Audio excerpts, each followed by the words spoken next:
All right, it looks like we are live. Welcome, guys, to the All Things Male podcast. This is a live recording, so might be a mess, but we'll go with it. So today we are going to be talking about the role of healing in PE, PRP, the P shot. Let's see, peptides, particularly BPC-157 and TB500. And at the end, we'll talk about goal setting strategies. Normally, we will take submissions from our Reddit, All Things Male pod, but it's been like 3 months since the last one. We didn't really have any relevant submissions. So if you have any content for us that you want to make, or for us to make, rather, post them there.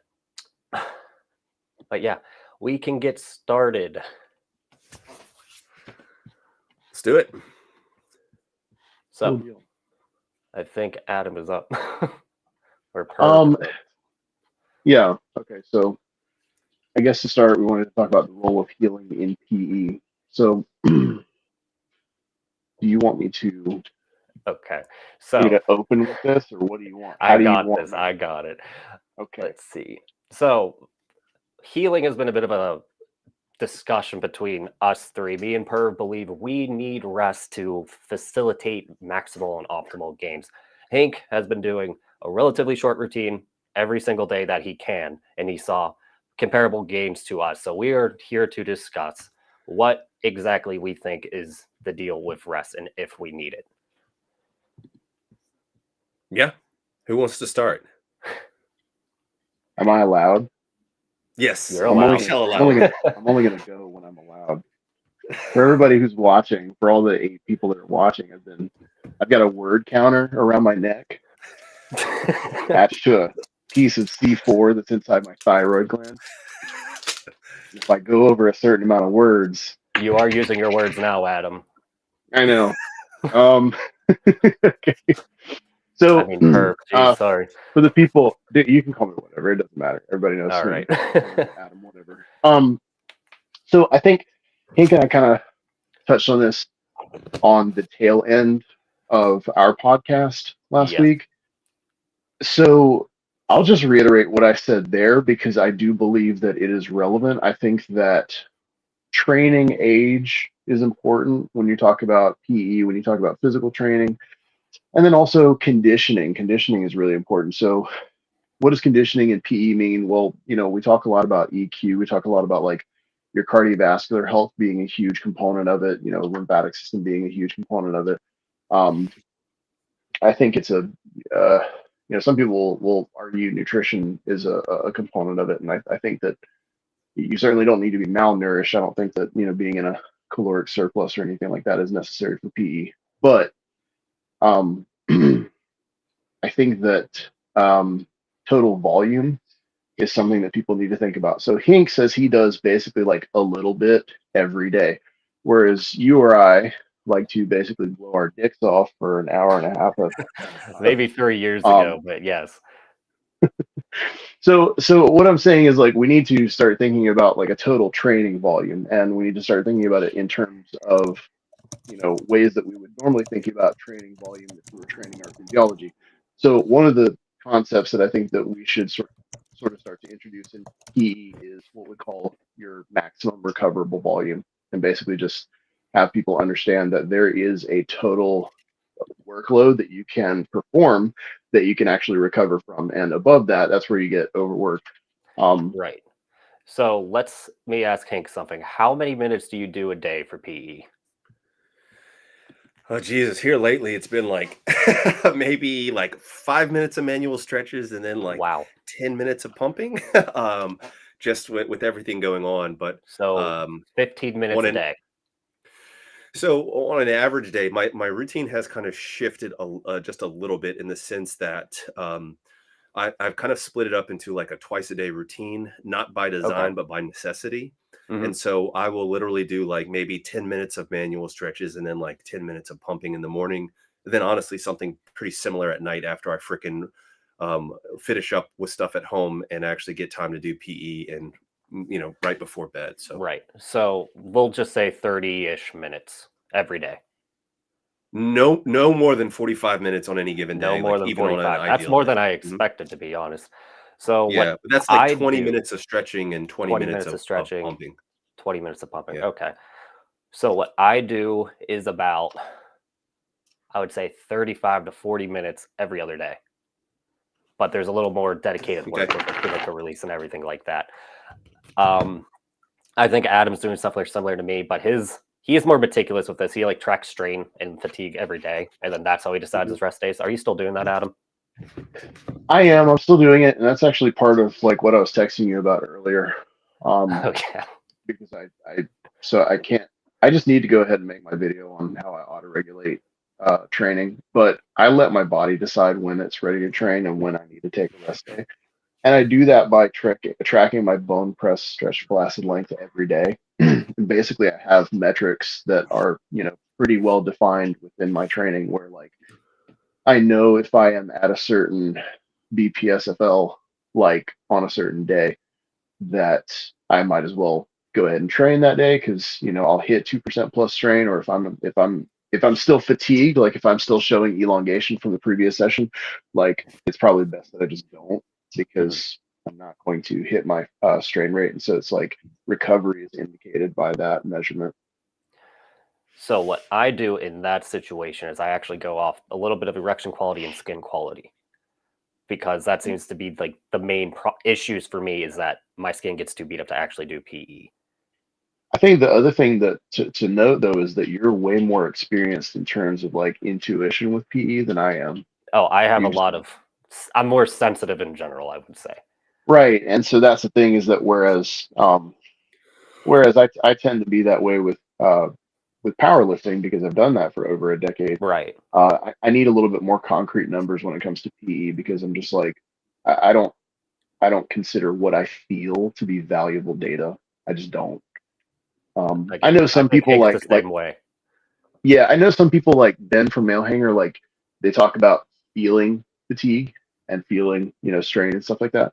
And I don't doubt that that can be a helpful metric for a lot of people. It's just not something that I consider myself reliable enough to like auto regulate myself, if that makes sense. Yeah, that makes sense. Do you have anything to add, Hank?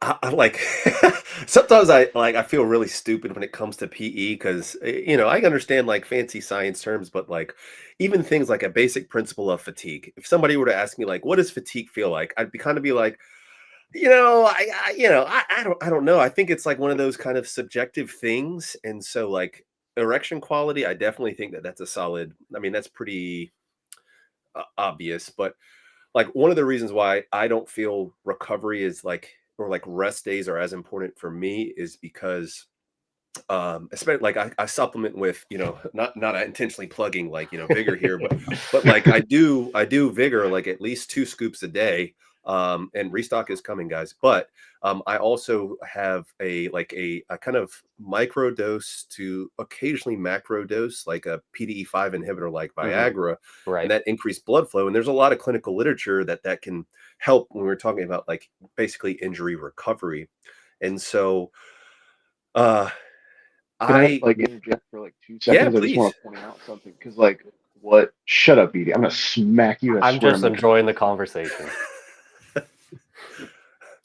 So, Hank, what you're displaying is what I would call a high level of conditioning. Okay, so you're like what I would. Don't take this the wrong way because I actually admire CrossFitters. Oh, you're dude, you're if you you're call me doing a what I would think CrossFitter, about I'm as gonna fight. We're gonna fight if you call me a CrossFitter. Do not insult me okay like that. cross training athletes that train every day. Someone in Okay. chat is very upset.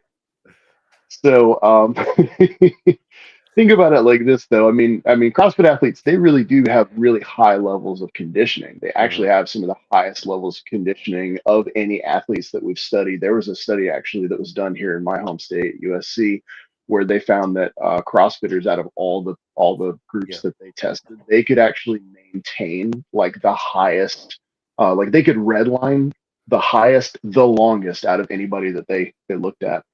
And so they have a high level of conditioning. And so what that means is they have a high level of recovery. And so all the stuff that you're doing, like taking the PDE5 inhibitors, taking Vigor and all that stuff, like that's directly contributing to you having a high level of like you're taking your maximum recoverable volume and you're bumping it up here, you know.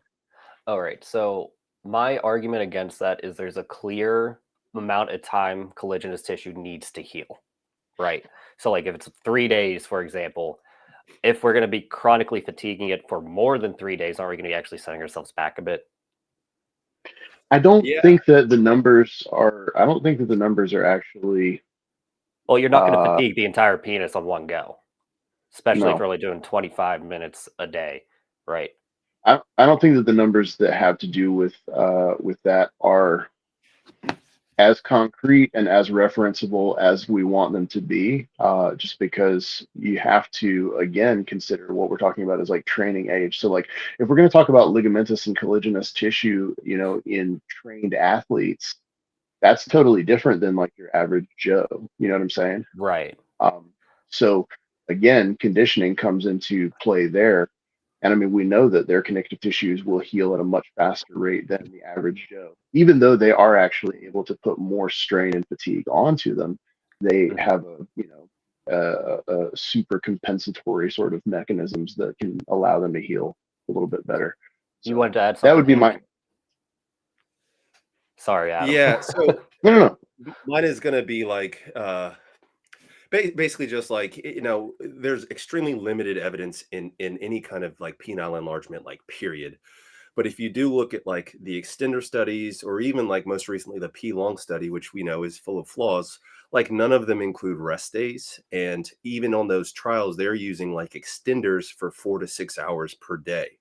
And so if you were to ask me, I mean, you guys know how I feel about like actual medical literature, then I would say, well, you know, there's not a strong argument from the what limited literature we have that rest days are that important. Now, if you actually look in like the discussion of these papers, they're not talking about like, well, we looked at the collagenous tissue. They're just like, yeah, well, we pulled on our PPs and they grew. Exactly. So, you know, hooray. So, I mean, I understand the limitation. Yeah. And I guess it's just in its infancy, and I personally, admittedly, I have not done a deep enough dive into like collagen, and that's one of like my upcoming videos. And I honestly might completely change my tune. I reserve that right. And just for the record, when I am coaching, you know, my clients or whatever, I tell them that if it's a short routine like mine, then I say, yeah, you can absolutely do that. I think 6 to 7 days a week. But once again, I still take at least usually 2 rest days a month. It's just they're normally forced upon me. So Okay, that's what I figured. So back to this extender thing. Extenders are about 2 pounds of tension, right? Like low tension extenders. So if we stretch this over a 6-hour period, it's only going to be like what? 6 times 2, that's 12 working pounds of force. So if you hang for 12 hours or 12 pounds 1 hour, you technically get the same amount of fatigue just on paper. does it work like that though? I mean, I'm not being funny. mean, Like, can you? I mean, So technically, go ahead. That's how you would calculate it. That's how you would calculate it if you're looking at it like total volume. In a training aspect, it would be like sets times reps times weight, right? That's total volume. That's total training volume. And I have actually wondered if it is that linear. If nothing else, it gives us a really good point to sort of compare from, though.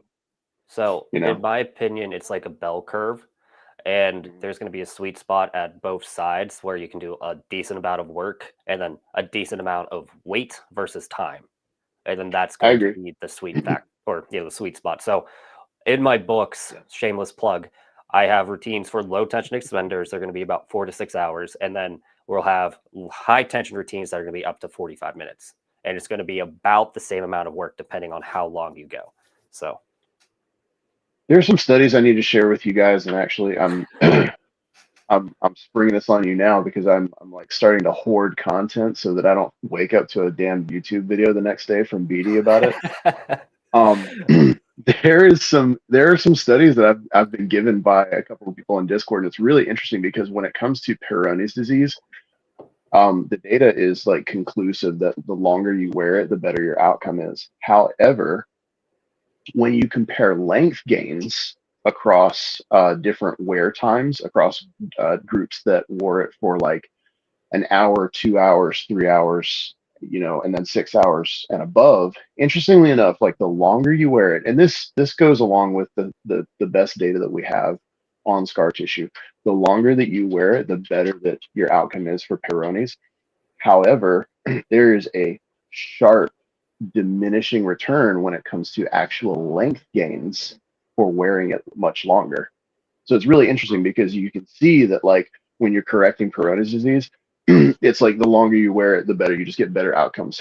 However, if everybody gained, I don't know, I'm gonna make up some bullshit number. If everybody gained like an inch, it's like the guys that were wearing it for 8 hours, they might have gained like 1.1 inches, whereas the guys that were wearing it for like 90 minutes gained 1 inch or something like that. Like it's an insignificant amount of time for so much more wear. Does that make sense? Yeah, that makes perfect sense. So what he's saying is that the person that did it for 90 minutes got 95% of the gains of the guy that did it for 8 hours.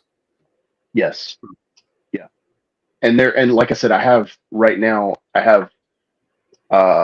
somebody even made it into a nice little like understandable sheet for me. But basically they compiled the results, and I'll share it with you guys because it's really pretty interesting, and I think it's like probably some of the first comparative data that I've seen like this. At least we can use it for comparative data.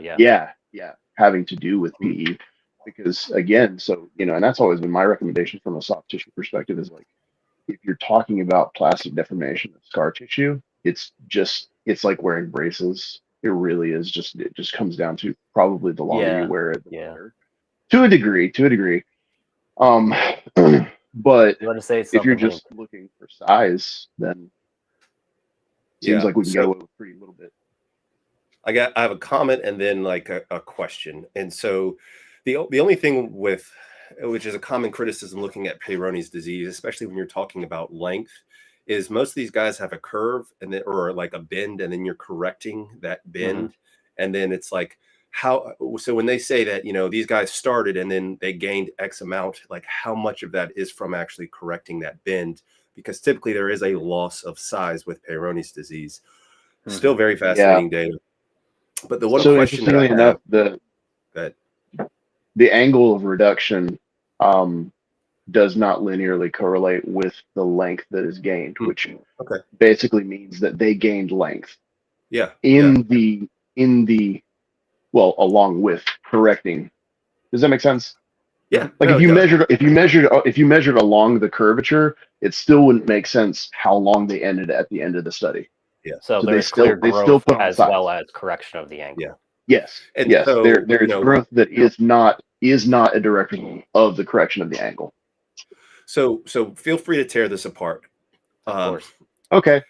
So if I were to say, you know what, so this is embarrassing, mister, I can put my leg behind my head, but like at one point my goal was to just touch my toes because I'm not a very flexible person. You know what? Same, Hank.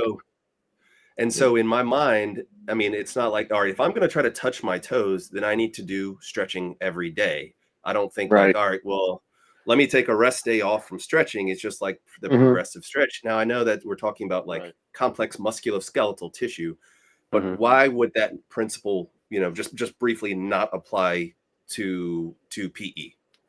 Okay, so one of the things that I actually used to do is I used to teach stretching classes to dancers. I used to own a dance studio where we taught. I'm sorry, what haven't you done? And you're going to need to do something to prove that he's done photography. He's been in a metal band, and now he owned a dance studio. We did coaching stuff. He's just an anomaly to me. We did pole fitness, acro yoga, silks, lira, like all the stuff that you see in Cirque du Soleil. So like somewhere on YouTube there is actually a video of me pole dancing and doing tricks on silks. So need that. That being said, one of the things that we taught in our stretching and flexibility classes is that like stretching every day is one of the easiest ways to like become inflexible. Interesting. And that's because we're not talking about mechanical deformation of the soft tissues. Okay, so here's the idea. Your muscles right now have all of the length that you'll ever need to do any wild ass contorted thing that you could possibly think of. So, like, Right. a brief discussion on how muscles work is that there are these filaments inside of them. They're actin and myosin filaments, and they crawl across each other, and that's how muscles contract. And so the fact is that right now, within everybody, as you sit there and watch this podcast, your muscles actually have all of the length that they would ever need for you to do the craziest shit that you could ever imagine. It's just that your central nervous system actually governs how far along those cross bridges can actually release. And so that's why we know that stretching is actually not a matter of training our soft tissues to elongate. It's actually a matter of training our central nervous system to allow us to be safe in those positions. Okay. Which is one of the reasons. I mean, like, if you think about it, like, think about why would muscle relaxers work? Because of the You know nervous what I mean? system response. Okay. Right. Yeah, I'm not disagreeing with you. It was just Hank's reaction was kind of funny. That's all. Oh no, I was just kind of Okay. laid back listening. Yeah. Um, Hey, quickly before, I thought this was an interesting question that comes up, and just somebody in the discussion said cold showers. Basically, what are our thoughts on cold showers in regards to PE? Like, just quick rundown, because this I comes up just often. don't like being cold, so just a big no for me. Go ahead, guys. Cold showers actually increase. Cold showers actually increase. I think it's growth hormone secretion, and interestingly enough, it's one of the reasons that we think that Japanese populations actually outlive Americans by an average of 5 years. Is because the Japanese people have a tradition called ofuro, and the ofuro is this like traditional Japanese hot bath before bedtime. And so it's not actually the heating that goes on; it's the rapid cooling that it releases melatonin and growth hormone that actually helps them sleep better. So cold baths, cold exposure is really good for your immune system. It's very good for your lymphatic system, and we do know that systemically it increases blood flow, even though acutely when you're exposed to cold, the immediate reaction is vasoconstriction. Right. The long-term reaction is actually vasodilation and the formation of new blood-holding tissue. So I guess my question is 10 minutes of a cold shower really going to raise growth hormone that much to make it worth it? I mean, if you're doing Just cold like showers, intermittent fasting too. Go ahead. yeah, if you're doing cold showers just for PE, probably not. And like I use my warm showers as a warm up to PE. So It's a healthy enough practice that I think that, you know, if you're going to do it, like if somebody's asking, is there any benefit to it, then yeah. And I mean, that's a concept of like, you know, the concept of what is it called? Aggregated effects or something like that. It's like if you find 10 things that give you 1%, all of a sudden you have 10% more. 10%, yeah. Okay. You know, I don't particularly see a merit to it now. You know, there's, especially when you're talking about like the dopamine system and like the reward system, like huge benefits. But if we're just talking strictly PE, I personally don't see a benefit. I wouldn't recommend it. Certainly not before or immediately after PE, in my opinion. But if you wanted to incorporate that practice, you know, go for it. I think it'd probably be fine overall. This is actually a good tangent. Wouldn't that also cause a sympathetic response to the nervous system? The immediate shock of cold. Acutely, yes. But again, so the way that our dopaminergic system works, and you know what he was talking about is there's no such thing as a free lunch. So for every high that our body gives us, we get a low. And so interestingly enough, we can modulate dopaminergic responses by doing these sorts of things like cold plunges that actually make us very uncomfortable. And that modulates a dopamine response that, you know, whenever dopamine is released, it binds with a higher affinity. And so we actually get more of a high after we do something uncomfortable like that. Right. So yeah, I mean, go ahead, finish your thought. I'm sorry. Oh, I was just gonna say I agree with Hank though, and that was a point that I didn't really think to answer, and that was irresponsible of me. Yeah, like don't do a cold shower right before you do PE. That's dumb. All right, so no cold showers is the recommendation from all three of us, is what I'm getting. Or at least in the No, I relation mean to I PE. think yeah, in relation to PE, it's like I mean, it's probably not gonna do much. Not a good idea right before PE. Okay, so I brought Definitely not. up the central nervous system because Perv/Adam has been trying to beat this idea into me that the nervous system is responsible for the facilitation of healing. So now that I have him captured live, I want him to explain that a little better. Before you go on to that, now I'm not going to go into any details of the conversation that we had like last Friday night or something, but we were talking about things that could possibly modulate the CNS. Was that a successful experiment? Oh. Yes, actually, funny enough. Okay, because you never did report back. I don't believe. He told me the next day about it. I If he told wants to him share, he can go right ahead. But I don't want to share. I think there are some things that I do that are a little too irresponsible for me to say out loud and on video. Yeah, but in general, So you experimented with basically CNS depressing agents and saw some benefit. yes, there is a specific CNS depressant that is routinely used recreationally, I guess, to relax smooth muscle. So it relaxes smooth muscle and it also downregulates the central nervous system. It's rather short acting, which is one of the reasons why I didn't really have any concern about sort of screwing with it, for the sake of the community. this will Um, probably come out in 6 months when I eventually try it. But anyway, the video is going to be up tomorrow. no, I gotta actually find a good source. Anyway, back to the CNS So response and how it facilitates healing. yeah, so I basically used a CNS depressant that is also a vasodilator, that is also a smooth muscle relaxant, and I saw a immediate increase of almost an entire percent of elongation in less time. I think in like 15 minutes less time than I'm used to extending. All right, now was this today or last Friday night? Because you told This me this was today too. This Okay. is last Friday night.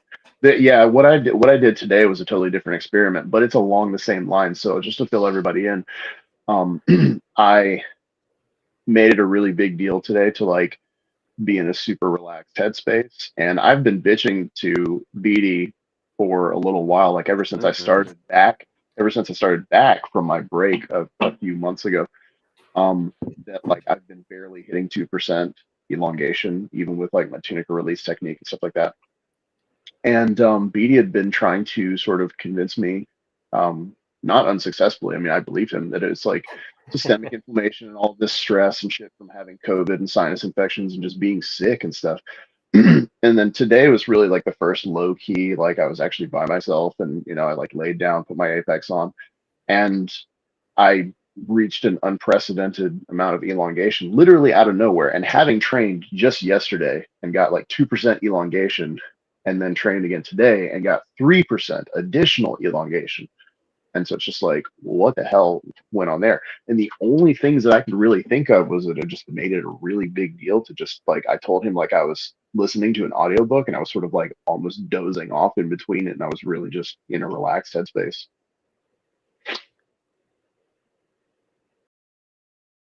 Any comment, Hank? No, yet. I mean, I think there's validity to it. There's just like there's so many levels to PE. It's I think we're just really scratching the surface of it, and it'd be interesting to see where we're going to be in like 5 years, as far as like protocols, like even potentially relaxation protocols. It'd be interesting to do a study with like meditation before PE for like 5 minutes and just see what that does. I just recommended that in my most recent video because So BD, I was about to say, I think that you should recap your video for people that are watching, because I think the getting bigger hotline. Yeah, well, I mean, okay, so that was a concept that BD shared a concept with me a few months back about a client that he had, and it really sort of not that I wasn't driving home the whole CNS thing before this, but it really did it put the nail in the coffin. It put the nail in the coffin for me that the CNS is really, really actually modulating our gains in PE in a way bigger fashion than I think that anybody has previously talked about. So why don't you go ahead and just talk about that? So the gist of that video was that someone was complaining that they have not been able to gain for 18 months. And my argument was on the Reddit originally is that since he was having such a negative feedback loop of his nervous system because he's always getting worried about PE not gaining, it would put him into a mild parasympathetic state where he would not be able to stretch, not be able to fully reach fatigue. Because when you're in a parasympathetic state, you get really damn tense. And if you're tense, you're going to fight against yourself while stretching. So you're just going to have an uphill battle. And one of my clients who has, we're going to just say, an anxiety disorder for simplicity, I made him start trying like weed gummies, and he was able to hit elongation much faster than beforehand. So when we finally shut off his nerves, he was finally able to elongate under an hour. If we're going off of my metrics, which Hank may or may not believe in. But there was a clear change in the response either way. No, dude, if you tell me something, I'm going to believe it just for the record. I am a kind of old school in the sense that like, I have actually used the term like keep it simple, stupid. Mhm. I will tell you that not to hijack this conversation, but ever since really like I guess this YouTube thing started popping off more for me, like I have never been under this kind of stress as I have in as far as like work and then always worrying about stuff anyways. Right. I'm still seeing some stretch flaccid gains, but my like erect changes haven't been where I would like them to be, especially not for being like 6 months since I did my like 3-year update post. So Right. yeah, I just think, could that be part of it? Certainly. I mean, could it be also that I'm like barely getting 15 minutes of PE in a day? Like, oh yeah, probably that too. And I know what Hank's personal life is out of this. This is probably the most stressful situation you could be in, like as in the first world right now. So for him, it's going to be quite an uphill battle for him to first make time, have adequate recovery, and everything else. So Yeah. I think it's I think we've got we've got a lot of data to show that these types of recovery factors are huge factors in any other type of endeavor that we undertake with our bodies. And so I don't see why, I don't see why they wouldn't be as big of issues when we're talking about PE. We never underestimate exactly. We never underestimate the importance of your stress levels and your nutrition and your sleep and hormones whenever we're talking about building muscle and building strength. And so all we're doing here is we're literally just talking about the exact same thing, but we're being very regionally specific about it. And so I agree with Hink. I think that in the future we're going to see a lot of protocols that deal a lot more with some factors that we haven't seen talked about up until now. Before we wrap up this section, I think we need to stop treating the penis as it's being super special to outside the body, right? Because when you break it down into its tiny little pieces, it's the exact same tissue you find everywhere else in the body. It just has a different function. So if we start treating it like we would treat, say, fascia, we will have much similar results as to physiotherapy. And that's like the thesis of my entire book. Are we good to move on, guys? Yeah. Let's do it. Okay, so we are talking about the P shot. So Hank had a interesting conversation with Brandeis, Dr. Brandeis, the founder of the P long study. One of the main components was the P shot. He left a lot to be desired, in my opinion, about the explanation of the P shot. So we are going to go into it now. Does anyone have questions before we start? Yes, you were restarted P shots. Yes. I'm curious for myself what your experience has been so far. So, granted, I've been sick for literally 3 out of the past 6 weeks during this situation, but my stretch flaccid has went up 3/8 of an inch. My in the Hink measure, so 2 minutes into the pump, my length went to from 7.5 to 7.75. So like there's a quarter of an inch in just expansion length, and then 3/8 of an inch in stretch flaccid length. I'm yet to have a good day to measure erect. So there was clear and obvious change. The issue is I don't have any like real good data to compare it to just yet, or at least I haven't compared to my old gains. Okay, so I'm kind of getting the vibe that you are a believer in P-shot. I've always been a believer in P-shot. It comes down to how the practitioner puts it into your body. So let me be very clear. P-shot leading to enlargement. Faster rate of gain. It does not work out without penis enlargement. You need to have a foundation in PE to build it up. So to me, it's kind of like the steroid of PE. Okay. So, and go ahead. Well, no, I want you to go into basically on a, I'm not like breaking down molecular shit, but like, what is it that you think is truly leading to those gains, your best understanding?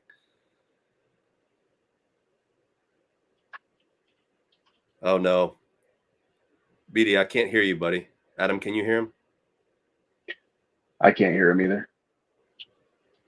So while we're waiting on him to fix his mic, go ahead, Adam. I want to hear your take on it because we kind of briefly talked about it. Which part do you want me to start? I'm sorry, I gotta plug my phone. All right, well, let me start with what my problem is, okay? And so my that'd be good. That'd be good. My fundamental like kind of problem or like lack of understanding that's prohibiting this is when I think of like enlargement, I think of dilating the tunica. Like, yes, I can't hear you, BD.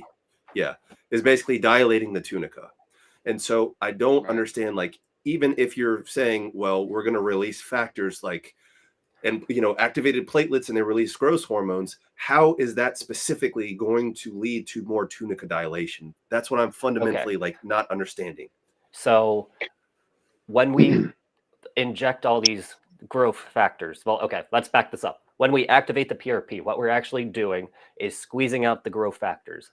If the tissue is overly fatigued or damaged, say you had erectile dysfunction for 10 to 15 years, and you have just a lot of creaky tissues, a good way to put it, those growth factors will bind and then signal more platelets to come in and fill in that void. And every time you pump, you pull in more platelets, and you're basically creating like a storm of growth activity based off the pulling in of platelets via the growth factors over the next 6 to 12 weeks. But so once again, I just don't like, how do growth factors lead to tunica dilating? If we're talking about like, so the dilation needs to, so the penis enlargement part of this is vital. So you need to do your stretches, you're hanging, you're pumping. But all we're doing, just like in bodybuilding, is when you add a steroid, the results come in faster. So the healing response is going to be faster. It's not going to make you dilate faster. Like, if you're not going to pump up more, you'll get more inflammation based off of the P shots, like growth factor release.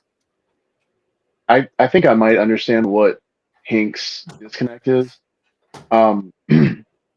So Hink, you and I talked about this. So like in my understanding, it's the initial trauma that is actually caused by the large amount of fluid that's just injected into the corpus cavernosum. And so like, I'm looking at this from like a cumulative fatigue aspect, because it's used to treat erectile dysfunction first and foremost. So like those tissues are going to be very sensitive to growth factors. Sure. And if, let's say, you've been doing PE for 2 years poorly, and you've developed a lot of, just beat up tissue, those growth factors will have a good bed to bind on, and then have more platelets come in and then, mature into potential new collagenous tissue. Sure. Go ahead. Yeah. So no, there's just like I don't know if it's a mental block or what. So, like, if you were to say, and I think Brandeis kind of alluded to this, like, okay, well, if you do PRP, it allows you to recover faster, so you can like train more frequently. So if we're talking about going from like 3 days a week to like 7 days a week with the PRP, like, okay, that fundamentally makes sense. But like, so like the PRP, the way I understand it is like largely when you have like arteriogenic damage, so damage to your actual like blood vessels, arteries, veins, and from like things like chronic high blood pressure or chronic diabetes or like, let me interject. When I do PRP, I just notice like much faster filling out of the tissue, if that makes sense. So like if we're looking at this in the two separate tissues, the blood vessels of the penis seem to get much more growth activity than the tunica. So like my erections get harder, like over time, faster. So like I'll have freaky erections by week 4. Okay. So if you were to say, look, Hink, when I do this, I get like freakier erections. And so I'm harder when I go into a pump, or I therefore am able to clamp more efficiently. And that is what I think is leading to that dilation. I would say, all right, like that fundamentally makes sense. But I just don't understand the correlation between like tunica dilating and stretching and growth factors. So the tunica dilation is still going to be all on you. You're still going to have to do your normal routine to get the fatigue needed to grow, right? Right. All we are doing is adding some secret sauce to make it grow faster after the fatigue sets in. Okay. So like it's literally, to me, it's as simple as steroids for your penis, because the naturals can grow muscles still, right? The PRP or the steroids just make the muscle gains coming faster. You won't gain that much muscle on just steroids, no training.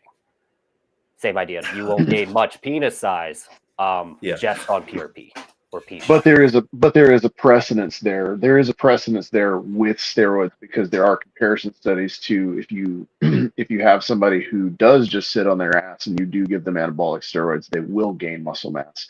But it is insignificant compared to if you were to give them anabolic steroids and then prescribe them a training or exercise regimen. And so I think it'd be the difference between like gaining 1/8 of an inch on P shot alone versus 1/4 of an inch to 1/2 an inch with P shot plus PE. Correct. Yeah. Interesting. You can see the wheels turning. No, the gears are kind of locked up. they're trying to turn, but like it's just smoke coming out, and I don't know. Sometimes I just kind of you'll sleep on it. It'll make a lot more sense. I have a feeling. No. I don't think so. I mean, I think the only thing that's going to work for me is taking like a deep dive into it. I mean, but even things like talking about the muscular tissue. I mean, and even using like steroid references, and I think even like Perv use them like a muscular tissue reference. Like I get that when we're talking about like nutrients and muscle tissue growing, but like this is like a sheath of tunica. Like, okay, so the tunica has to grow during your session, right? It just has to. Over a year, it needs to get bigger. It's not just going to be an elasticity response.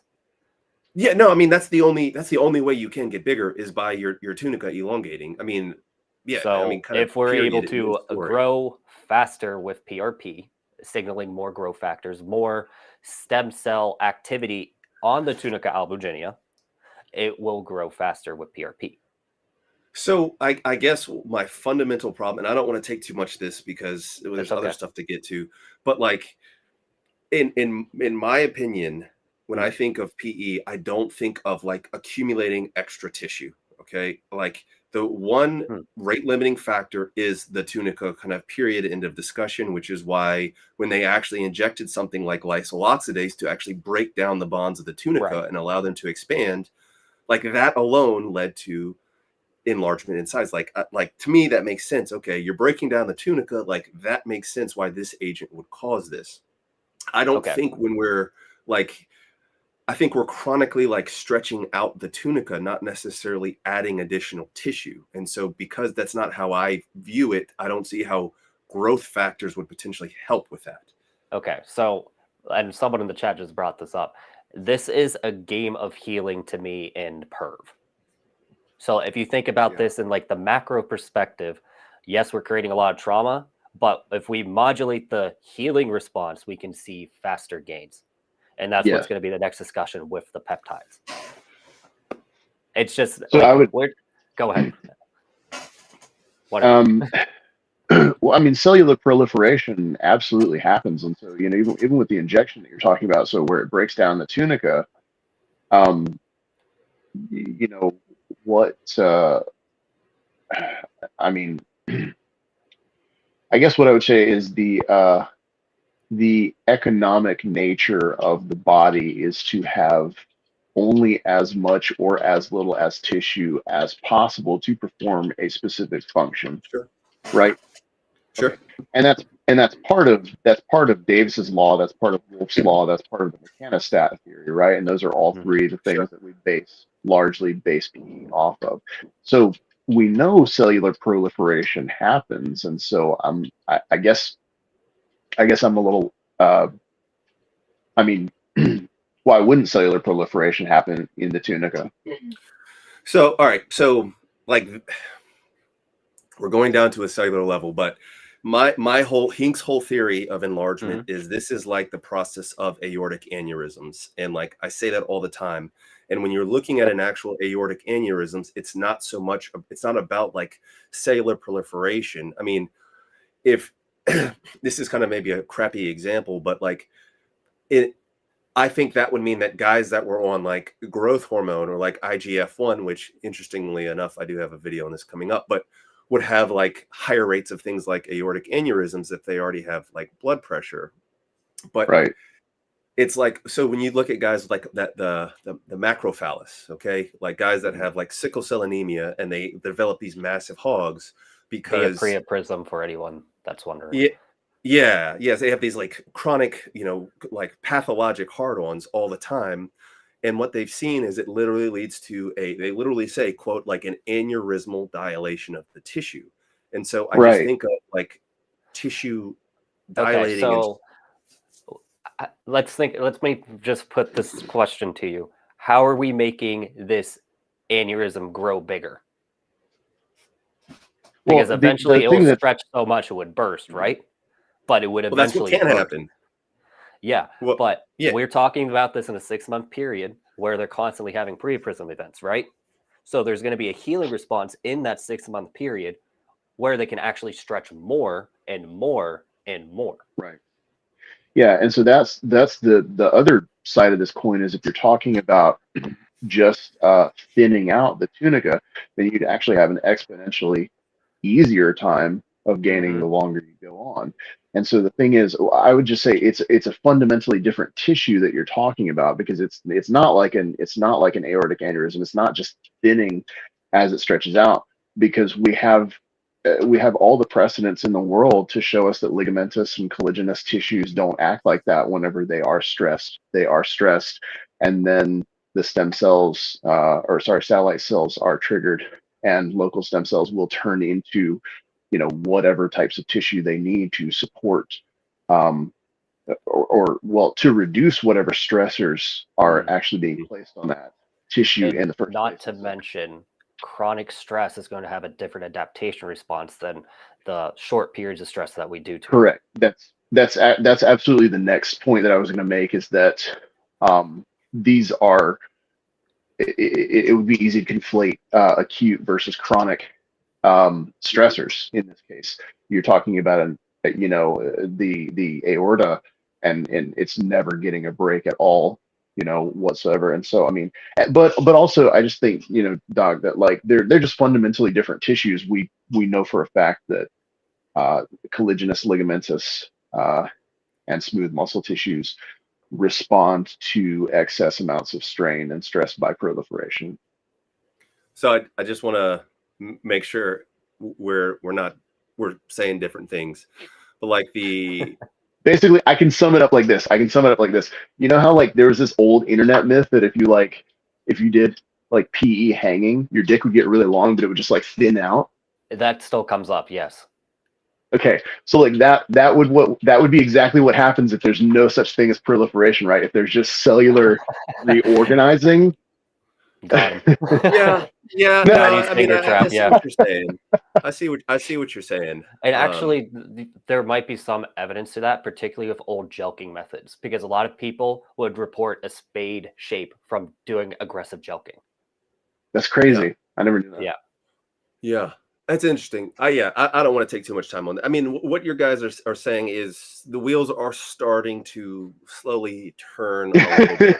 Well, you we'll got get there. We We'll can grease them. convert you. Yeah. I am non-believer. I can be converted, but I just don't. I don't believe. All right. So, all right. Last thing. So, Mhm. Perv, if I'm, oh shit, now I forgot what you said on the podcast. I don't. So, if we're just talking about some guy, now, Perv, please don't go off on your tangent against growth hormone here. But I'm just saying, in general, Okay. if some guy were to inject growth hormone, IGF-1, whatever you want to call it, do you think that would have in any way similar response? And, BD, I want to know what you would say as well. I'm sorry, I was reading chat. So guys that inject growth hormone, yes, like, do you think that would also expedite the healing process of PE?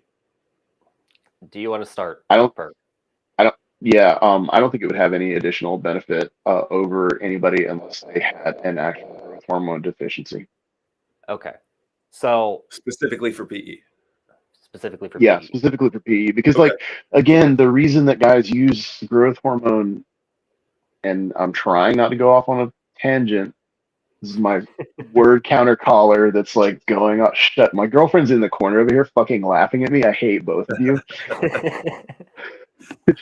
She lives with me. She knows how I do. So growth hormone is uniquely useful to people that are taking multiple compounds and a lot of different compounds because it increases the rate at which certain compounds can bind to androgen receptors. Okay. So it raises our threshold to metabolize androgens. Interesting. But in the absence of, I just don't see how growth hormone would really help unless you were deficient. Okay. So my thing with growth hormone is that it is a massive umbrella signal for a bunch of cascading hormones. So it doesn't directly cause cellular proliferation. It, for example, signals the release of IGF-1, which then signals the cellular proliferation. So we would have to take so much growth hormone to have like a significant effect on cellular proliferation when we could be taking 1/10 of that with IGF-1 to get the same effect. So I do think IGF-1 actually has maybe a place with this. I'm not exactly sure how much it would affect collagenous tissue, but on paper, if we're going to try to inject any kind of growth factor like IGF-1 or HGH, I'll go with IGF. Yeah, I agree with that. So are you, but let me just, final answer, yes or no, IGF-1 would aid in PE? Maybe. You'd have to really test it. Like, that's the only way. You'd have to, like, I've done IGF-1, fantastic peptide, especially for muscle building. Not so much for PE, but like I was solely focused on putting on mass with it. Okay. So fun fact about me is that ever since I really learned about acromegaly in medical school, I have been obsessed with trying to figure out whether, so acromegaly, guys, is guys that have like a growth hormone. This is for the viewers, not for you, Pete. That have like a usually a pituitary tumor that signals like excessive growth hormone secretion. But I have been obsessed with trying to find out if these guys have bigger than average penises. And I can't find an answer. And it's like what 20 Rich years Piana plus. said is that when he was abusing growth hormone, his penis grew like 1 to 2 millimeters. So, wasn't that a joke though? I think he was partially serious. But so, again, I was 14 when I saw it. I'm pretty sure I remember that being a joke because he like lost some body fat and he just thought his dick was bigger or something. Oh, well then. So you guys know about that, I forgot the name of the podcast, but it was Leo and Longevity, rest his soul, Vigorous Steve and Derek. And this came up and Vigorous Steve said that he got permanent gains from just no PE. I'm assuming he didn't do any PE, just from GH alone. I'll have to find. And again, I don't doubt that may be true, but like, was he deficient in it? And that's the thing, is that like, no, this dude measures everything. Like a proper bodybuilder too. This dude is like you in the sense that he, like, with his lab work, he measures everything down to his T and like maximizes absolutely everything. So no, I don't think he was deficient. But anyways, I don't want to waste too much more time. I'm going to do a deep dive, and I'm going to come out with a video, and it'll be interesting to see if you guys have changed my mind. The hard answer is maybe. Okay. To IGF-1 being useful. Okay. Yeah. So back to PRP. Hey, hold on, 2 go seconds. Yes. I think Hank should probably answer this really quick. Somebody in the comments said, doesn't the aorta have a tunica similar to the penis? Yeah, so actually that's what I was going to push you on when you were saying, well, they're like different tissues. The aorta has a tunica intima, the inner lining, the media, the middle liner, and externa. Yeah. Literally, they're called tunica.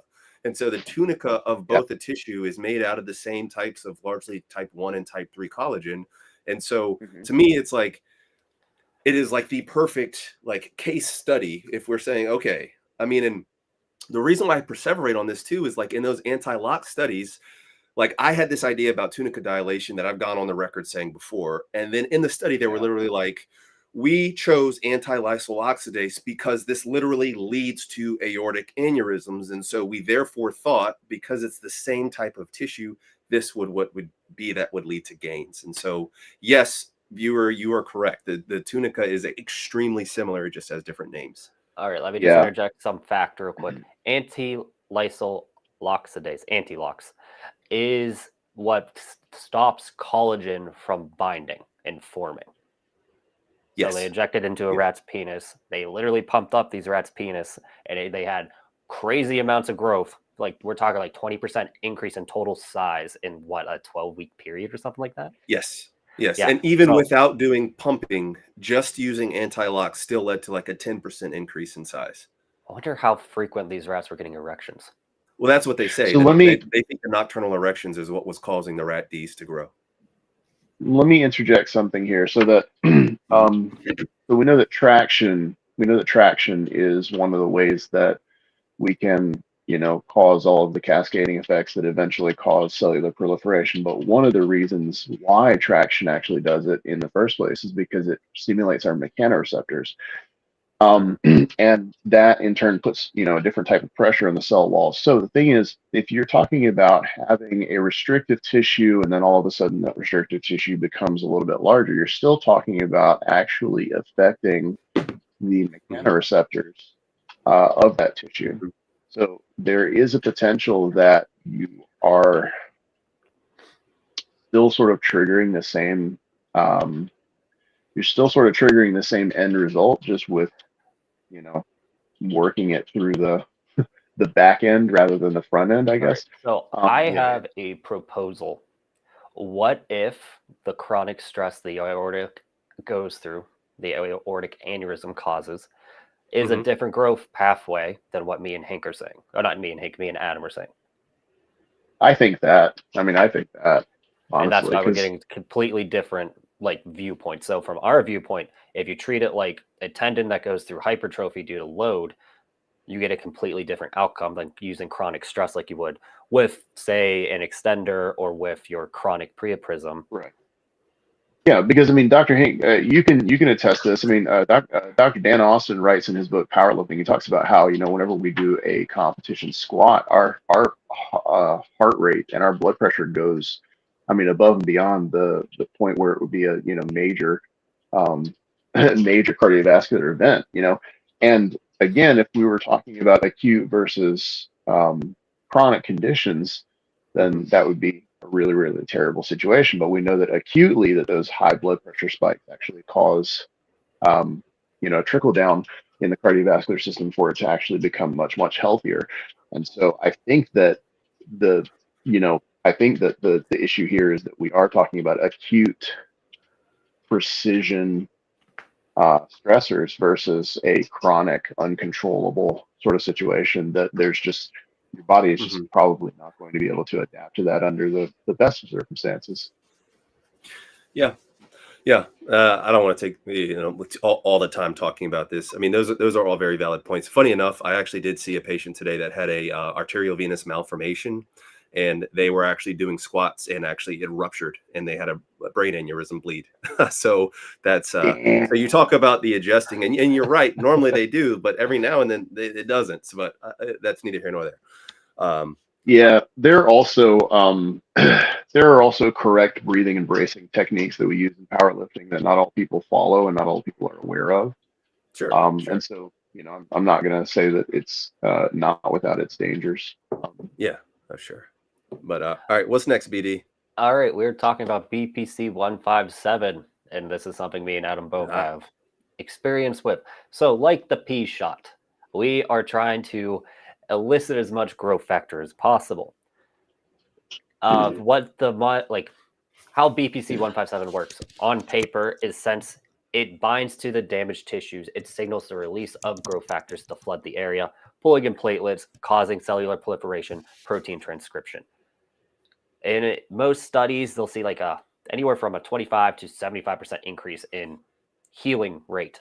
So that is why I've tried it, and I saw relatively good results. So we're saying like 1/8 of an inch in 10 days, but I am yet to repeat that. Yeah. So I remember like when you did that. Yeah, like it was relatively good evidence too, but I just couldn't repeat it. So either my stock went bad, or since I switched to fat pad injections, so I did not have scarring, it is inconclusive.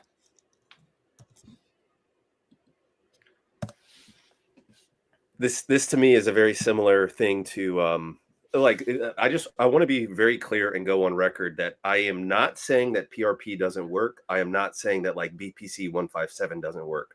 So just if for future viewers are like, well, you were on that one podcast in January and you said it didn't work. Like, no, I never said that. Okay. I'm saying that like I am one of those guys that like I am not inherently like brilliant, and I have to like sit down and like really put the pieces together myself. Now, admittedly, there are some pieces that I think are like very like my pathway of thinking about it is like distinctly different from you guys's, and I think we're like getting to a similar approach. But so like if I don't believe PRP is going to like do anything significant, then I don't BPC is inherently not think going to do it. Yeah. Then BPC-157. My biggest thing about BPC-157 is that if you are going to be using it, my understanding is you need to be doing like injections essentially daily. And I have a lot of reluctance to in any way endorse that when I know that even doing just saline injections into the penis can lead to increased rates of Peyronie's disease and scarring. So it's just something that like, and I mean, even if you were to say, Hink, here's a published paper showing that if you inject BPC-157 every day for 30 days, you will gain an inch of penis size.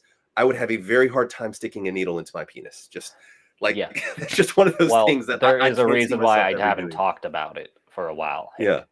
Because like, I think Adam has a much better experience with intercavernosal, but to me, it just got more and more painful. Like so like it was just not worth it at that point. And it might to me it could be scar tissue forming literally as I sat there and pinned every day. And like to me it actually got easier. You're weird. I know. No, I think I think I actually just I honed in on like exactly where I was in terms of like getting in the tissues and just avoiding anything that hurt at all. Because by the time that I ended this last round of BPC-157, I literally found a spot, and I could just around it, huh? Yes, I could literally just slide it straight through, and it was like no resistance, and it just I would go to push the plunger, and it would just feel like I was pushing it into empty air, and that's how I knew that I was lucky you. Okay. And so that was the same spot every time, though. Yes, the same exact spot every single time. So there is a dude, I doubt he's watching, but he runs the like I think Pharma PE like subreddit. His name is like, and then of course BD is doing the loudest thing possible with his microphone still But it's like something like JG 1951. But like, dude is smart Okay. as absolute. Like, I'll have to forward you his name. Like, he has like brilliant stuff, especially when it comes to like pharma PE. But when he Okay. does, like, we diverge because he is more in favor of like pharma PE, like injections, and I am Mhm. not. But he has this protocol that makes sense about like, well, if you're going to inject, you need to like rotate the injection site. But he also Yes. says you need to be injecting like this, and this to minimize like, fibrosis formation. I guess if you're injecting a healing peptide, it kind of negates it. But I would Oh, it just could urge you also caution increase with it too. injecting the same spot like each time. Yeah. So typically I would agree. The secret sauce here, though, is that every single time that I would do a BPC-157 injection, I was also doing the tunica release technique. And so you're talking about a technique that, in and of itself is shown to reduce scarring and fibrosis and densification. All So right. I would be willing to bet that the effects would, at the very, at the very worst, sort of wash themselves out, because you are injecting a healing peptide. You are doing something that, in the absence of a healing peptide, is known to normalize the tonus and texture of collagenous tissues. And so, to me, I think that, that sort of mitigates the risk of it. That was my logic, anyways, and that was, why I didn't really ever worry about it. And let me add one thing about my experience with BPC-157. I was also trying PGE-1 at the same time, and those were very painful and intense erections for me. And that could have been half of my issue with any potential fibrosis, that the PGE-1 injection was the real issue for me. Yeah. So any viewers watching this, if my recommendation would be to rotate injection sites. I mean, what you're saying, Adam, I mean that definitely makes sense, but I think I don't trust everybody to know how to do a tunica release like you do. I'll put it. Our I'm not actual recommending is not that. to inject anything. Yeah, no. First off, don't do that. Period. However, the medical community's recommendation is to rotate injection sites, and that is, of course, that's a basic practice. And so, yes, of course, Hank, I agree with that. I just do stupid shit on television for fun. Television, yeah. Okay. Let's see. So, since Hank's not really a believer in PPC-157, well, hold on, Beauty, because I want to see if you because you were tuned in to the end of our podcast, but Hank and I were talking about, okay, so like maybe BPC-157, maybe it doesn't work, maybe it doesn't do anything, but there is this chance that, because of the way that like saline injections and sham surgeries and stuff like that, no, it's not a placebo, because it has nothing to do with how you. Okay, it has nothing to do with a somatosensory response. Okay, it has to do with the fact that it actually elicits the pooling of local healing factors into the area, and of course by would be more like an immune response, though, right? Because it's a foreign agent going into the body, it'd be an immune response, which would bring in growth factors with it. I mean, it's normal saline. I'm not certain how. It's still something unknown to your T cells. Okay. So, like, no matter what, you're going to get a hormone response from it. Sure. And so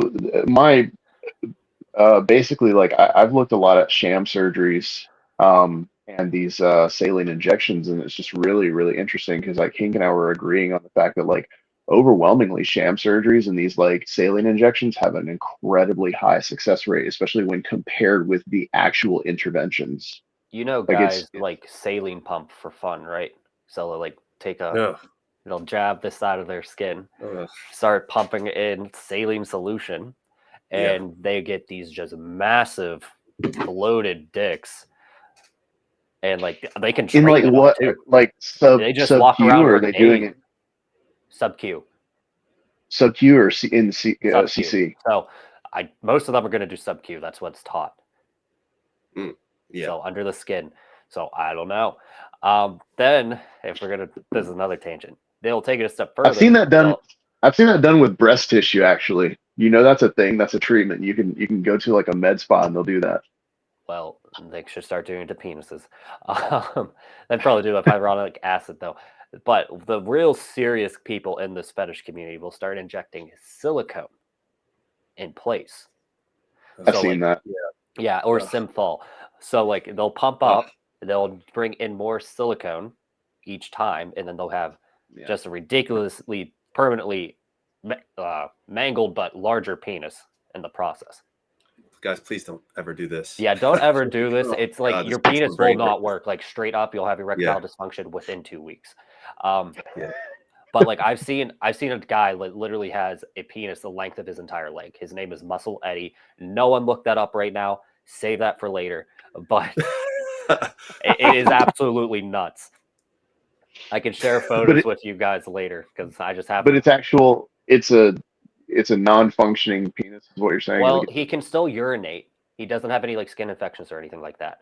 But it is literally just a hunk of meat, or I guess silicone. So, but as far as like getting an erection, it's just there's no physical way because it's mostly silicone at this point.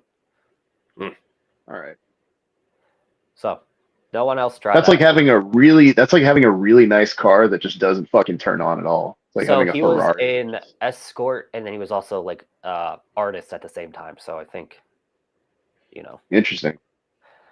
All right. I have TB500 written down about this stuff, but I don't know much about it. Do you guys know much about it? Just as far as it's like a healing, and what is it, like thymosin beta? Thymosin is that beta for TB500 is a synthetic version. Like one thing that I don't think people understand, and I don't know how much this is true for BPC-157, but I know for thymosin, that is actually elevated when you're looking at especially like GI cancers. And so there is a theoretical risk of actual malignancy developing. Now, theoretical, this has not been proven. So let me interject. Yeah. One of the risks with BPC-157 is potential cancer proliferation. Same with IGF-1, because we don't know much about BPC-157. Period. Yeah. Like we've only been studying it for about 20 to 30 years. A lot of that stuff has been shelved. Right. So like we just don't know.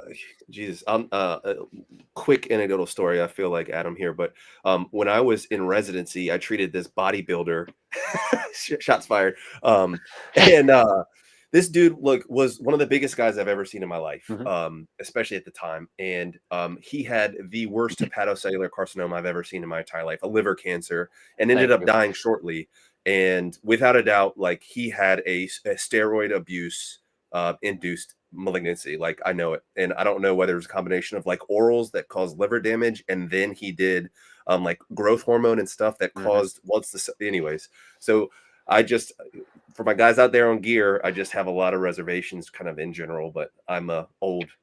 Well, it's like to be clear, most anabolic steroids were developed for the purpose of treating muscular wasting diseases, including cancer. And so, to my knowledge, and I'm willing to be corrected, to my knowledge, none of them have been shown to be carcinogenic. However, they can accelerate or exacerbate. Well, we also don't know how clean his gear was, and there could be some kind of agent in there. Yeah, and when these guys develop like hepatocellular carcinoma, for example, we aren't like, oh, by the way, were you on steroids at any part in your life? And so there's a lot like we don't know, and I don't know as much about. I guess like even if you look at SARMs, like SARMs cause liver enzyme like spikes. Basically, all orals do, yes. Yeah, and so like if you are causing damage to your liver, like that in its chronic damage leads to cancer. So anyways, and so that was going to be the next point. Yeah, that was what I was going to bring up, is that so cancer is just, and this is a kindergarten primer of cancer, but cancer is just cells not working correctly, right? And so it happens through the process of mutation, right? So the more opportunities we give our body for mutation, say by taking something that fucks with our liver, or by going outside and chronically exposing ourselves to UV and radiation, anything that we do that increases our mutagenic sort of chances does have the capacity to be cancerous, and so there are things that you could potentially be taking that are Oh yeah. So yeah, I think I just wanted to make that Yeah. little slight differentiation there, that like it's not as if performance enhancing drugs cause these things directly, but they can certainly facilitate you getting all kinds of fucked up if you're not smart about it. And so that is one of the reasons why I will And go you're on not record and say lucky. that.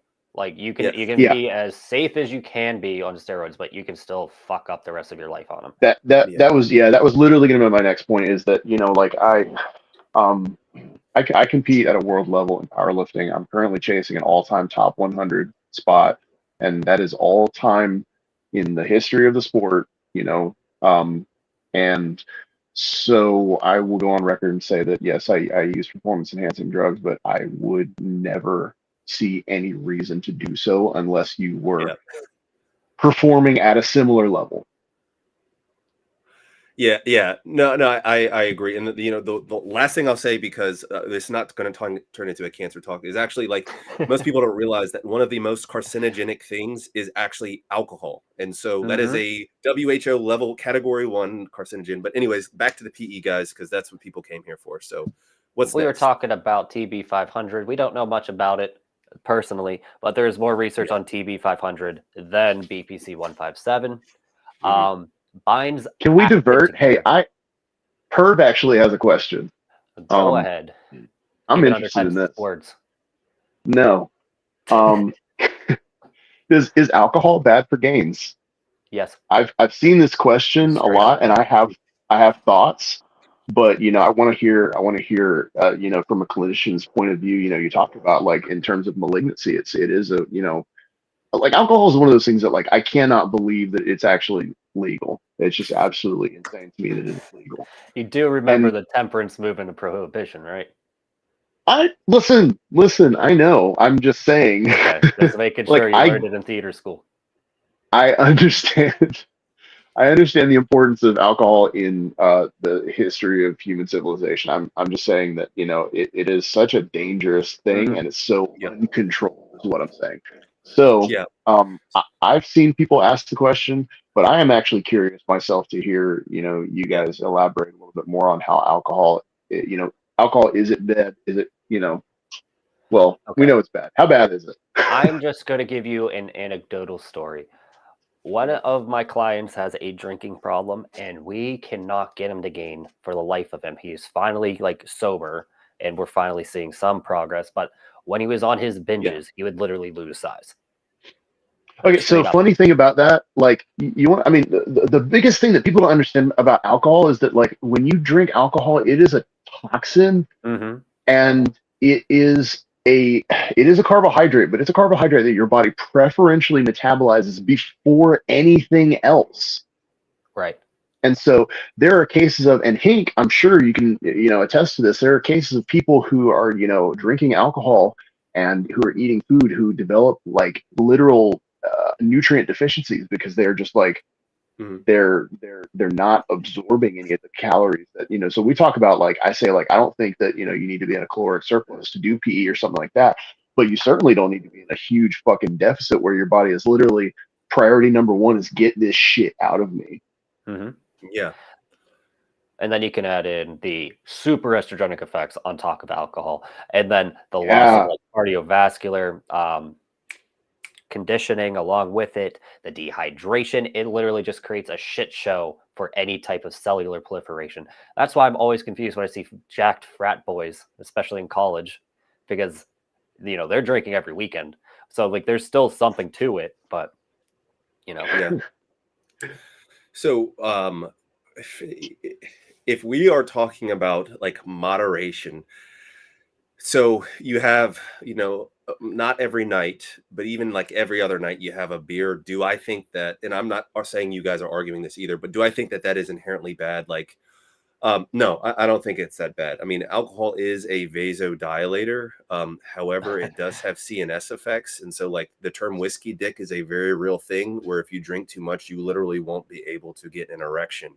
One of the things that I worry about is people don't know that if there are literally cases of guys having heart attacks and going to the ED with something called angina or like lack of blood perfusion to their heart because they take Viagra and they drink, and it literally causes such a vasodilatory effect that you don't get enough blood pumping to your heart or to like your head or to your eyes, for example. So you can have vision changes. And there's published papers like showing that this rate happens at even lower doses of alcohol than people realize. And so I don't drink in general. I never have. And so I'm very anti-alcohol at baseline. I don't think in moderation it's inherently damaging to actual PE as far as like, I think you can still game on it. Would never recommend excessive use or certainly abuse.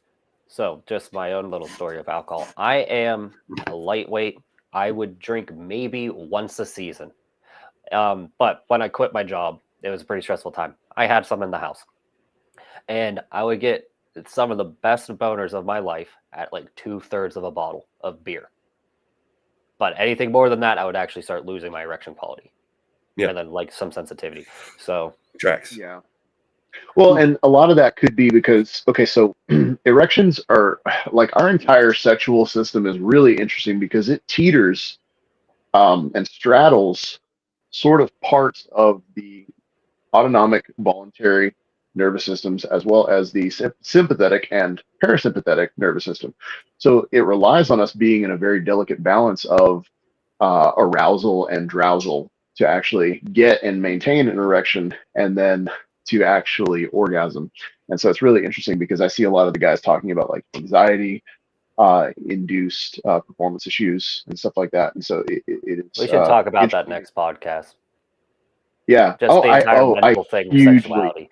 Hugely would agree. I think that's a huge topic we need to talk about because I think it's interesting just hearing you talk about, you know, like you had the perfect dose that you knew that would like kick your CNS into that sweet spot where you're like, I didn't know it was just luck, but yeah. And then since my tolerance immediately increased, I could never do it again. Okay, fine. I was trying to give you a compliment, but whatever. Yeah, no, I do not know much about recreational drugs other than anabolics. So, all right. I mean, I don't either. Other than supervised psychedelics, I have never partaken in anything. Literally, hard as it may be to believe that. Mm-hmm. All right.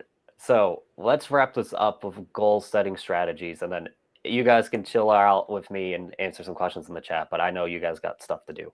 So I know we all know it's the new year, right? A lot of people are setting very high expectations for themselves and what they can potentially accomplish. I just wanted to know what you guys do for goal setting because I think I do it much differently compared to how I used to do it. So discuss. We're talking life or we're talking PE? Like anything. So like obviously PE goal setting is one thing. Life goal setting is going to be the same side of the coin. Go for it, Adam. I was thinking the best time to start a diet is today. Best time to start a new training program is today. I don't believe in diet starts Monday kind of mentalities. Right. I think it, you know, creates an opportunity for you to engage in not necessarily premeditated, but like self-excusable fuck ups. Yeah. So if it's Thursday or Friday and, you know, you have like, you know, some extra chips and queso at the Mexican restaurant, you know, or whatever, and you're like, fuck it, you know, my diet's blown. I'm gonna like drink a Corona and like just chill out, and we'll, you know, diet starts Monday. And it's like, no, just take the extra chips and queso, like, you know, and just tighten your ass back up, you know, the very next meal. Like it doesn't have to be this catastrophic thing that all of a sudden you just like, you know, like it's called falling off the wagon. It's called running the fuck away from it and lighting the goddamn thing on fire. Right. Like fall off the wagon and get right back on. Like, so for me, goal setting is not, it's not this huge thing. It's literally like, you just get to the next thing. I mean, like, honestly, it's like, you know, a journey of 1,000 miles starts with one step. And I think that honestly, as stupid as that is, our brain is really interesting. There's a book called Atomic Habits, and it's really interesting because I was about to say that, man. I get this is the only stuff really? I have not read yet. Yeah. So Atomic Habits was actually written. James Clear based a lot of his work on what was it called? It was by Charles Duhigg. Actually wrote it before him. But anyways, he was You know talking those about tangents we talk about. what?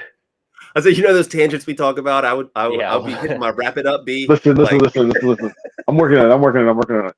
So, anyways, basically, there's this whole thing where like our brain tends to digest entire projects and things like that all at one time.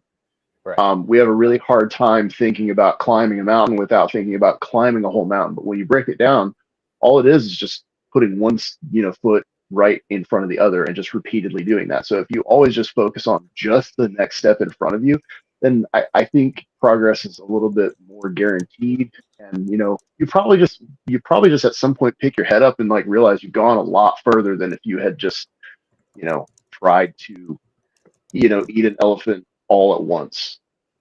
Right. You have anything to add, Hank, before I tangent? yeah. So I mean, that's one of the things that I was going to go into mini tangent here. So here's a hot take for you. I believe the most potent PE drug is Ozempic.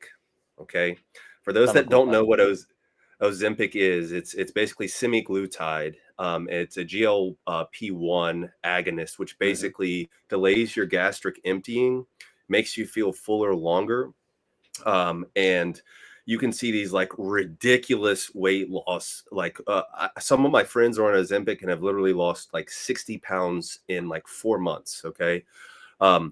But not only that, but there have also been studies that Ozempic helps with things like any kind of addiction, and they're still working through some of like the psychology behind it.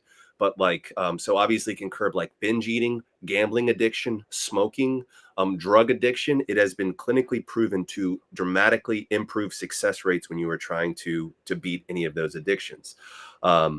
So we just talked about like PGE1 and BPC-157. I think that is like an amazing drug. Now, when it comes to goal setting, I'm kind of one of those, like, you need to just figure out what you want to do. But like Perv said with the Atomic Habits is you need to break it down like, okay, I want to gain an inch in a year. Okay, well, what that's going to come down to is being consistent or having your routine and doing it exactly the way you lay out day by day and setting small goals. I also think it's important to set realistic goals that you can achieve so you don't get discouraged. That's why, people ask me, oh, what should I expect to gain in a year?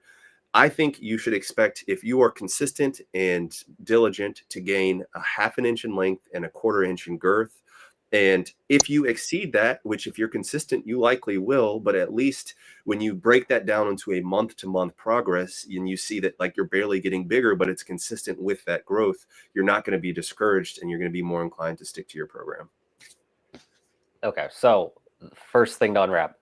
You said realistic expectations. I fully agree with that, except when it comes to certain things, particularly like muscle building on social media, it is very hard to know what's actually reasonable, right? And this is what like set me up in spirals of depression, is that I was always trying to basically compete with fake natties. And I would be like, why am I not getting bigger? Why am I not getting bigger? Why am I not getting lean fast enough? So like I would literally stagnate because I was ping-ponging back and forth trying to like look like them, if that makes sense. No, that makes perfect sense. Yeah. So I think we have a correlation. I think we have a really strong correlation in PE to the fact that all of us are just inundated by porn. Oh, for sure. That's another issue, but we can talk about that in another podcast. But for me, it's not so much like you guys. How specific do you guys get with your goals? Is really what I'm trying to ask. It depends on the goals. Honestly, it depends on the goals. Like if it's financially, for me, honestly, I just like do what I need to do at that moment. And so Atomic Habits, I don't want to keep like, I recommend everybody read that book. Yeah, I mean, like I'm gonna get a cut, so like what he talks about is like latent effects. Okay, so like your income is a latent effect of what you have been doing over the course of years and months and things like that. Does that make sense? So it's like in Atomic Habits, Yeah, in Atomic Habits, well, you hope it's cumulative.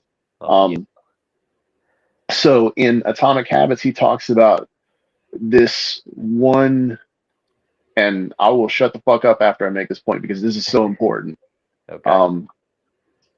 Where you are with your goals doesn't matter.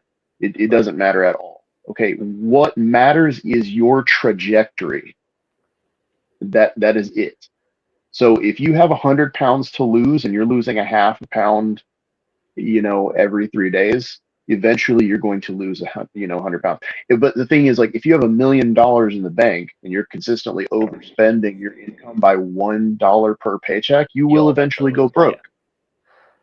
So, speaking of this tracking of weight loss and everything like that, for me, it's always been an issue staying on top of it. So I literally stopped setting deadlines because that always just ended up me being depressed. Instead of like focusing on a number, I would say I'm just going to look leaner. So like for the past 3 months, I've been trying to lose weight.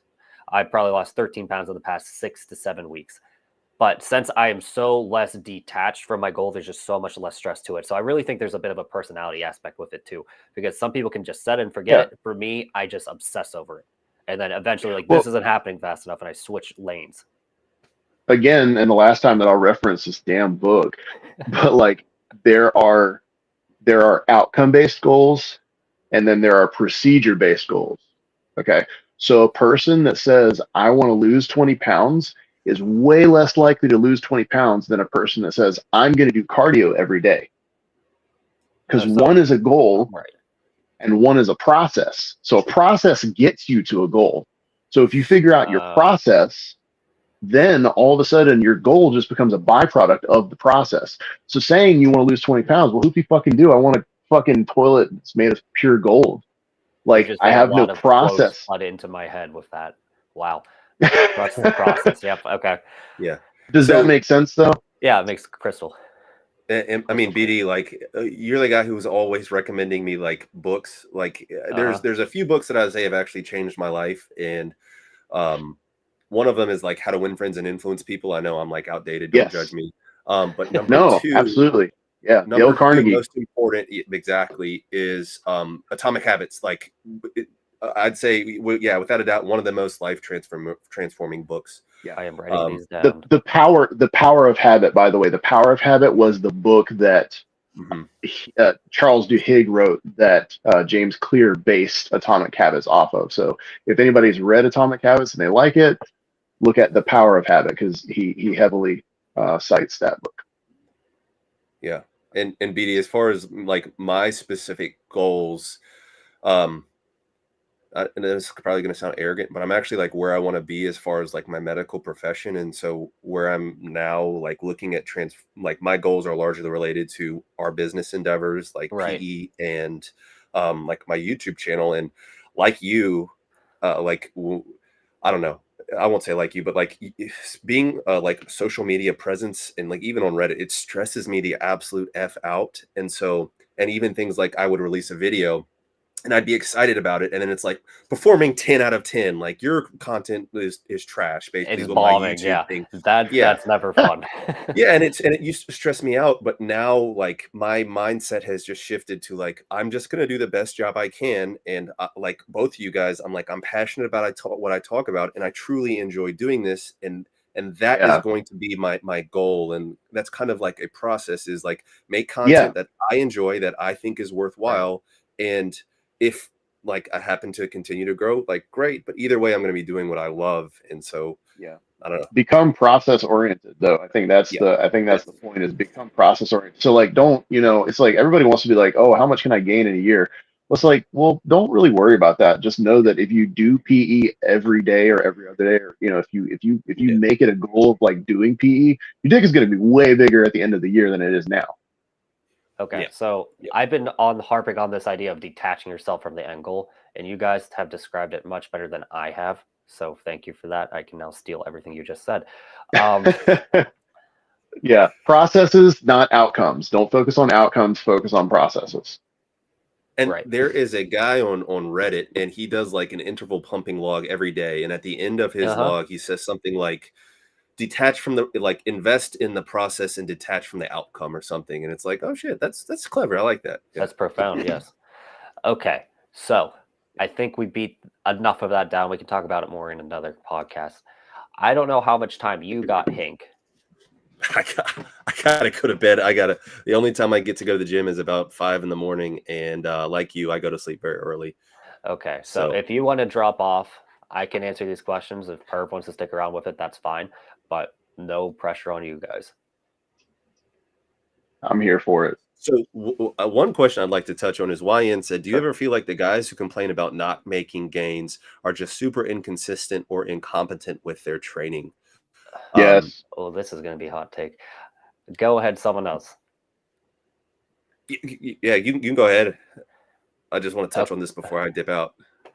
Do you want to go, or do you want me to go? So basically, I mean, yeah, I've said this before. I mean, to me, and I probably say this too often, but it's like the people who say diet and exercise doesn't work. Like, I've tried everything and I can't lose weight. It's like, no, you fucking haven't. Like, so I do think like there's a guy that BD you did your video on, and in fairness, I only got through like the first couple of minutes because I was in clinic, but like he was doing like all of this stuff, and on paper, it seemed like he was doing a lot of stuff right. But I know that you made a whole video about it, and I kind of DM'd him, and already like I'm starting to tease out like, oh no, dude, like you shouldn't have been doing that, or you were doing this too much. And so short answer is I absolutely feel that everybody can gain, and that is consistent with what published medical literature there is. I think personally you're doing something wrong. Yeah, so in my opinion, most hard gainers are going to be inconsistent, doing too much work, and then out of those 80% there, let's say that's 80%, 20% of them will actually have like a physiological issue that's stopping them from gaining. And 10% of, or 50% of that 20% is going to have a treatable thing that we can work on. Yeah. So real fast, Perv, can you put your arm up one more time and just flex for me? Gonna give him an insecurity. Damn, dude, that's pretty impressive, man. You have good lighting in here. You got pretty good lighting, man. That's both of you guys are big beefy dudes. I'm like Mr. String being over here. But anyway, sorry. You have abdominal insertions that I don't. So comparison's the thief of joy. But go ahead, man. I didn't mean to cut you off. I don't even know who was going. Yeah, I agree. And I'll like say it louder for people in the back. Like you're just you're not nobody is as special of a snowflake as they fucking want to be. And so that's the thing, is that everybody that is failing on their diet wants to think that they have fucking hypothyroidism or whatever. And it's like BD and I have talked about this like to death. Like even if you have hypothyroidism or something like that, like it doesn't make it impossible to lose weight. It just makes it a little harder. Like the laws of physics literally still apply to your body. Like thermodynamics doesn't just take a break because your thyroid was like, fuck it, we're gonna act up. It'll change the thing is whatever's burned, however. Right. So you might lose muscle mass instead. But my biggest issue was knowing that I was not as cool as I thought I was. So like I thought I was so entitled to be, a 250-pound behemoth. But in whatever case, I'm just whatever percentile that I am, and I'm finally working my way through it. Yeah. And that's the thing, is that like, I mean, I'll even like, I'll talk about myself. Like I, okay, because when you do, like right now, I think my squat is actually, it's on the all-time top 30 list. And so there are some things about me that are genetically freakish, and that I know for a fact. And like, I am really, really good at squatting. For reference though, I think I've told you this, BD, like I have an all-time top 30 squat. My bench is in the 300s. There are about 300 people in my weight class that can outbench me. My deadlift, I am like number 5,400. So I can't deadlift for shit. So the thing is like a 600-pound deadlift, right? It's still a 640 deadlift. But like that's the thing, is like I know that I am a genetic freak in some ways. But yeah, just people like aren't. What I'm saying is, even my genetic freakiness is not like so absurd. Yes, it's not so absurd that it like makes me function on different parameters than the average human being. It's just like, no, I actually just have like femur lengths that are 15%, longer or shorter than average, and so that allows me to squat really, really wide and squat very heavy. Interesting. Yeah. So no, if pee isn't working, you're probably just fucking it up. And like I say that in the nicest way possible, because it's just like everybody's I don't say it in a nice way. I have steel cord and you know hard flaccid. It's like no the fuck you don't. yeah, that's like half of my Patreon is just telling people like, dude, you don't actually have hard flaccid. Like you just have maybe internally.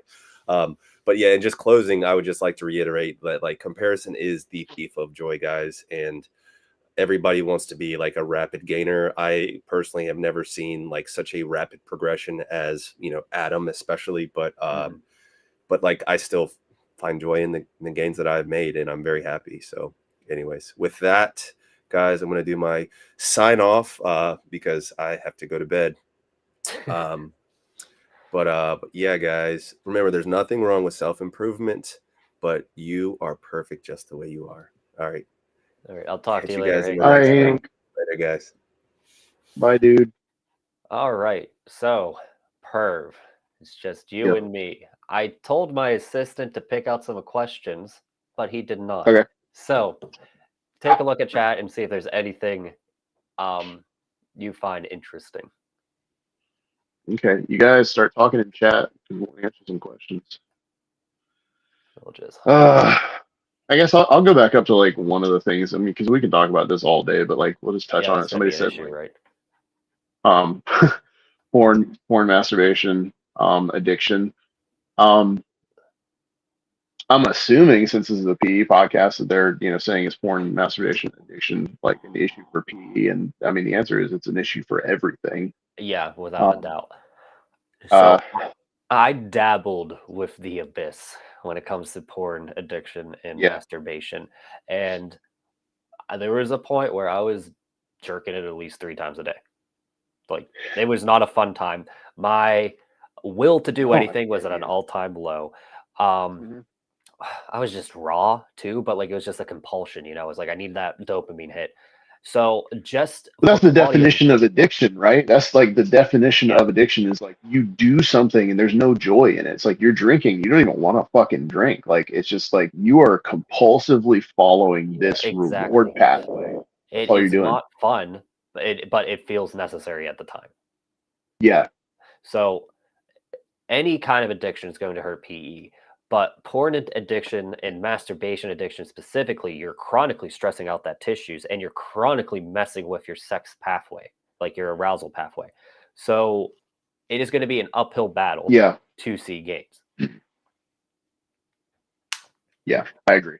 And I think the other thing to note is that like with porn, masturbation, orgasm, you are messing with your erection frequency and erection quality. Oh, for sure. And so one of the big things that maybe we don't talk about it enough is like the importance of nocturnal erections and just diurnal, regular diurnal daytime erections. Right. A lot of the tissues, most of the tissues in the penis are avascular, and so they rely on diffusion to get their nutrient supply. And so our penis really relies on us getting these frequent erections to bathe those tissues in nutrients. And so anytime that you are, just getting yourself into a spot where you're limiting, you're narrowing what causes that arousal for you, you're limiting your growth potential there in PE, I think. So when it comes to masturbation habits, I'm on the like 1 a day is probably okay, assuming that you have a normal sex frequency too. You should probably not masturbate on the same day you have sex, but it's not going to break you. But once you start getting to the point where it becomes like, okay, on my lunch break, I'm going to masturbate, that's when you really got to start worrying about it. Yeah. Why would you say, I just want to ask, like, why did you say you wouldn't want to masturbate on the same day that you would have sex? Like, why? Well, it's a performance thing for me. Like, the sex is just better if I don't masturbate beforehand. So that's fair. I didn't know if you had any like. I mean, and then it might mess with your, nocturnal erections a bit just because the tissue's tired, but there's no science to it yet. No. All right. The Dawn probably asked an hour ago, could there be potential benefits or downside to doing hypoxic clamping 2 weeks on off days instead of immediately post session, or doesn't it matter?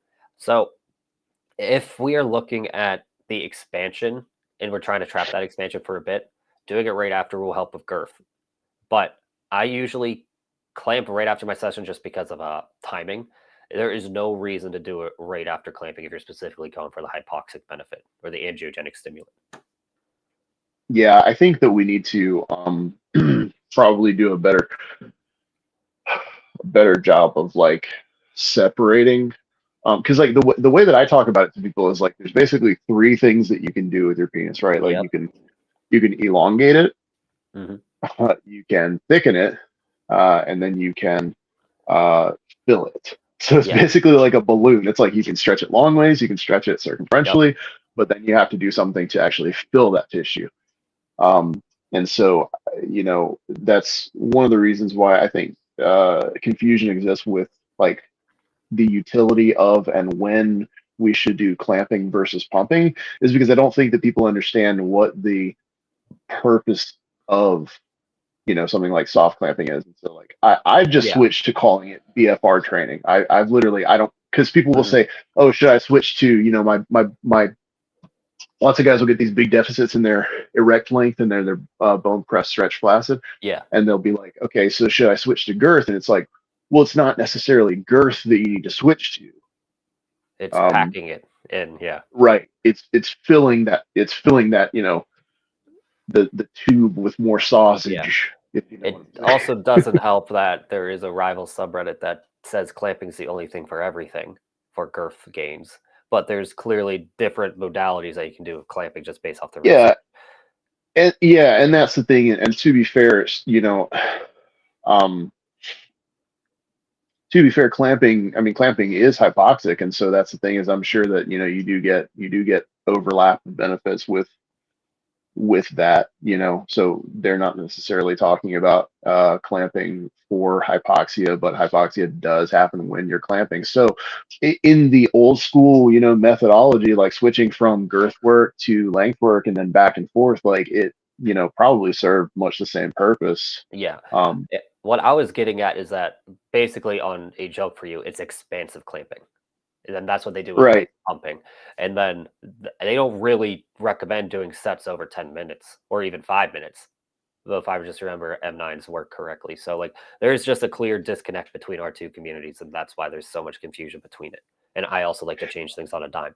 But Well, the recommendation that was given to me by M9 was to do expansive clamping prior to extending, and I did experiment with that early on. that was called But shock loading, just so it was people called know. shock loading, yes, and that was, I think that's an important terminology to understand, because that is a concept that he you know, promotes, and I think it has some utility to it, and I was definitely toying with something along the same lines whenever I was doing like pumping before extending. Now, for me personally, I know a lot of people do that. That damn Pornhub video of me has like so many thousands and thousands Yeah. of views, Yeah. and I need to redo it because everybody's like, "Why do you pump before you extend?" And I'm like, "Well, I don't anymore. I was just, you know, like, Testing. Yeah, a lot of people don't understand yeah, that. like." Constantly testing. No, people don't understand, and that's the biggest thing is that I need people to understand is like if you see me doing something or if you see me writing down something, like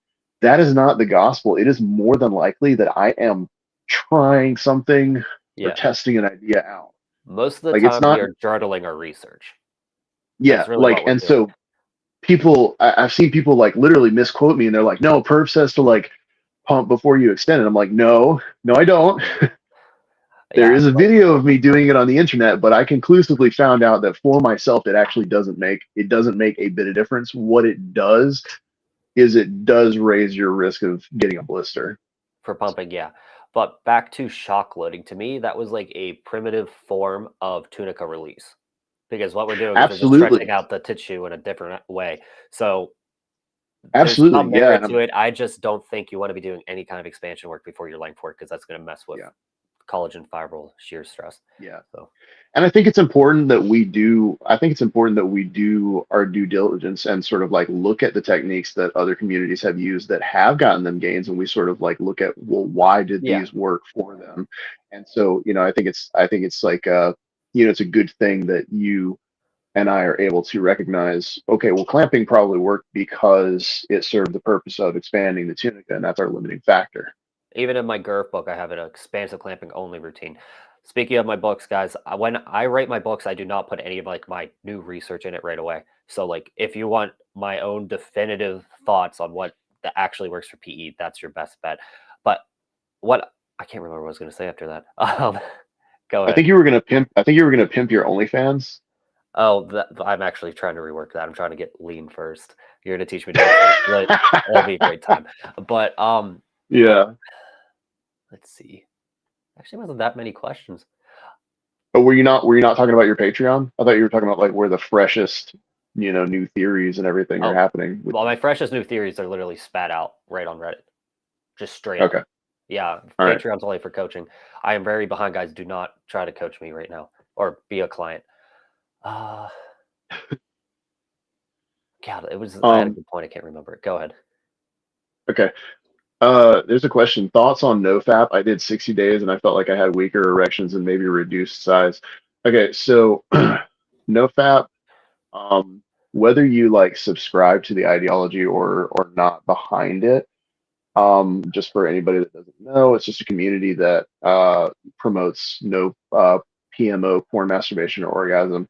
And you can adhere to that in as many steps as you want. Some guys just do no porn, masturbation, orgasm. I do not personally think that abstaining from orgasms is healthy, and I think that there's research to back that.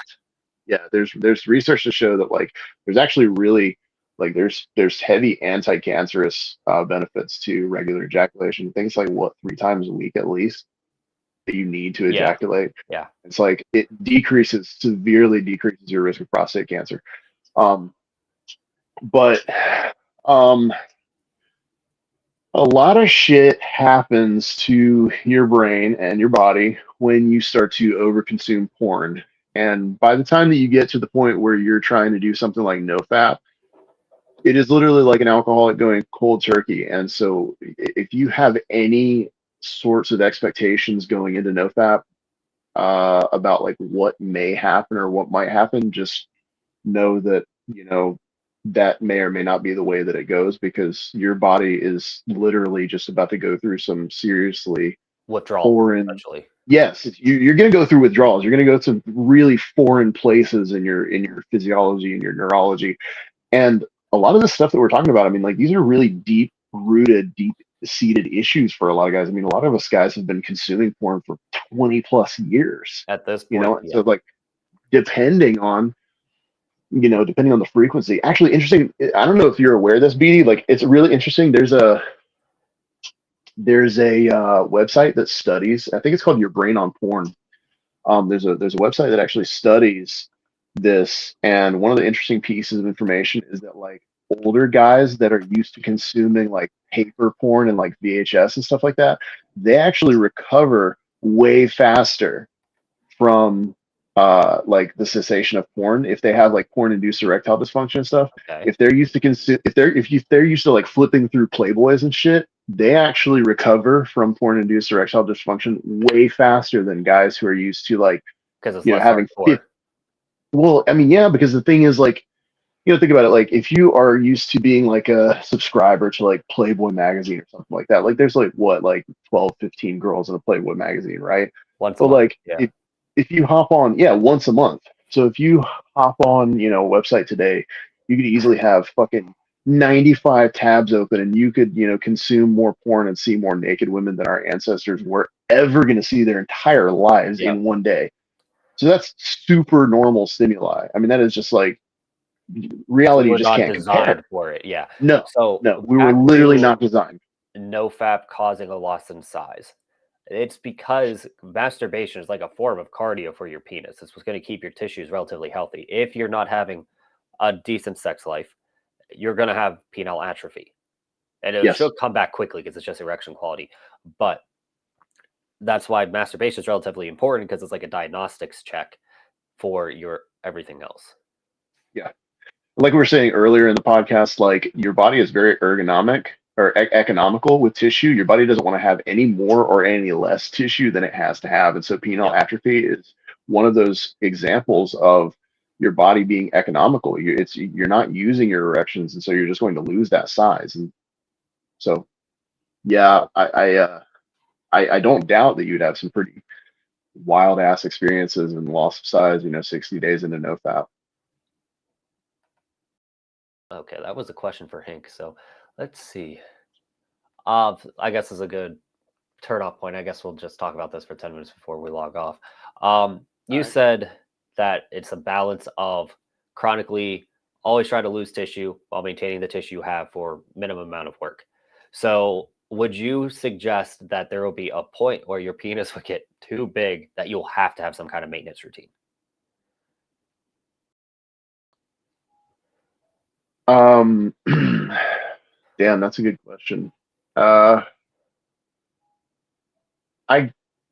guess it depends on what point you get to with your training. Okay, so let's think about it like this.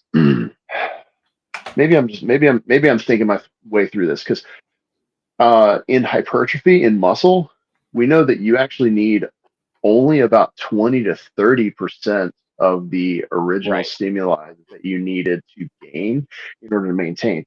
So I don't know that I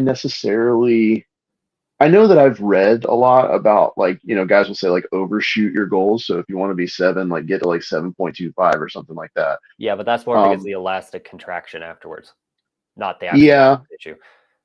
Yeah. So in terms of like actual loss of tissue, I don't think that you would experience that much if you're regularly experiencing orgasms and erections and having, a normal, healthy sex life. So I don't see why you would not be providing that tissue with adequate stimulation for it to retain its current size.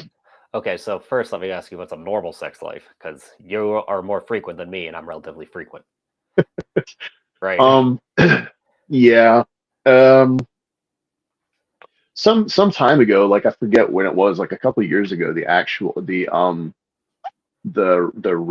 normal rate of sex actually flipped. It was that people that were unmarried actually started to have sex more frequently on a more regular basis than self-reported people that were married. But normal. Like what the studies I've seen, it's once a week for married people.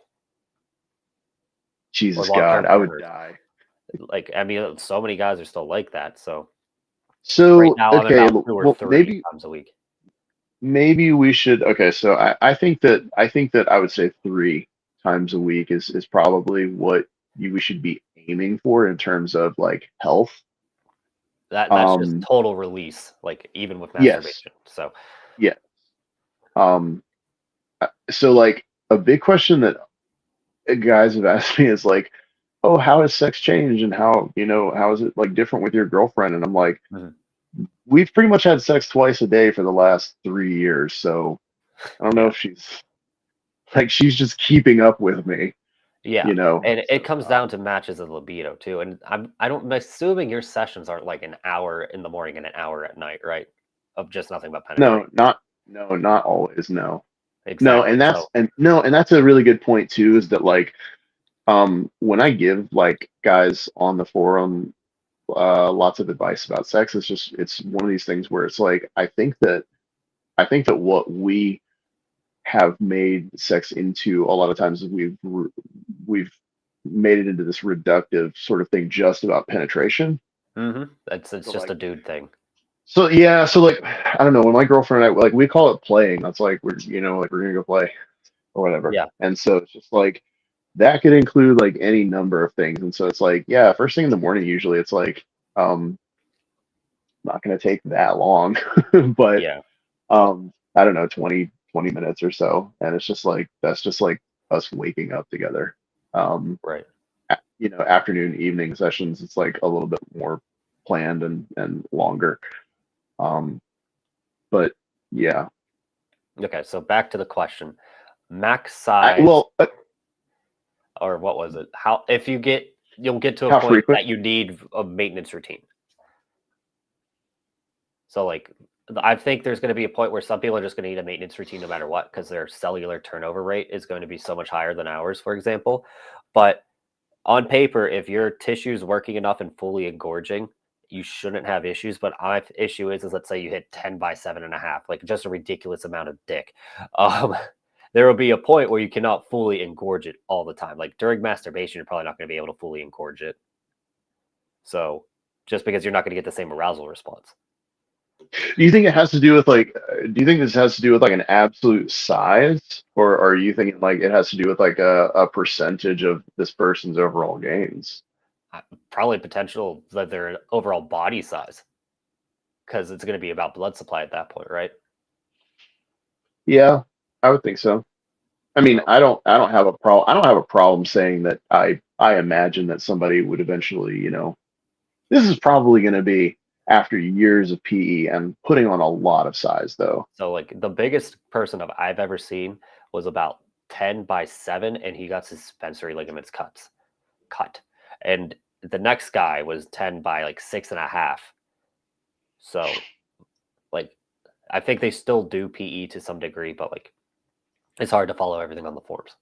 So when you talk about like suspensory ligament dissection, like okay, so suspensory ligament dissection doesn't actually add any usable length. So insofar as I understand, Yeah, as are you so as saying? I understand it too, but apparently when he got his ligaments cut, it was just easier to hang. So it's King Snake. He worked with LG hanger. I So know, yeah, I know who you're talking about. yeah, so he got his suspensory ligaments cut from what I remember, and then he would use the LG hanger for years on end, and he eventually got to like 10.5 inches long.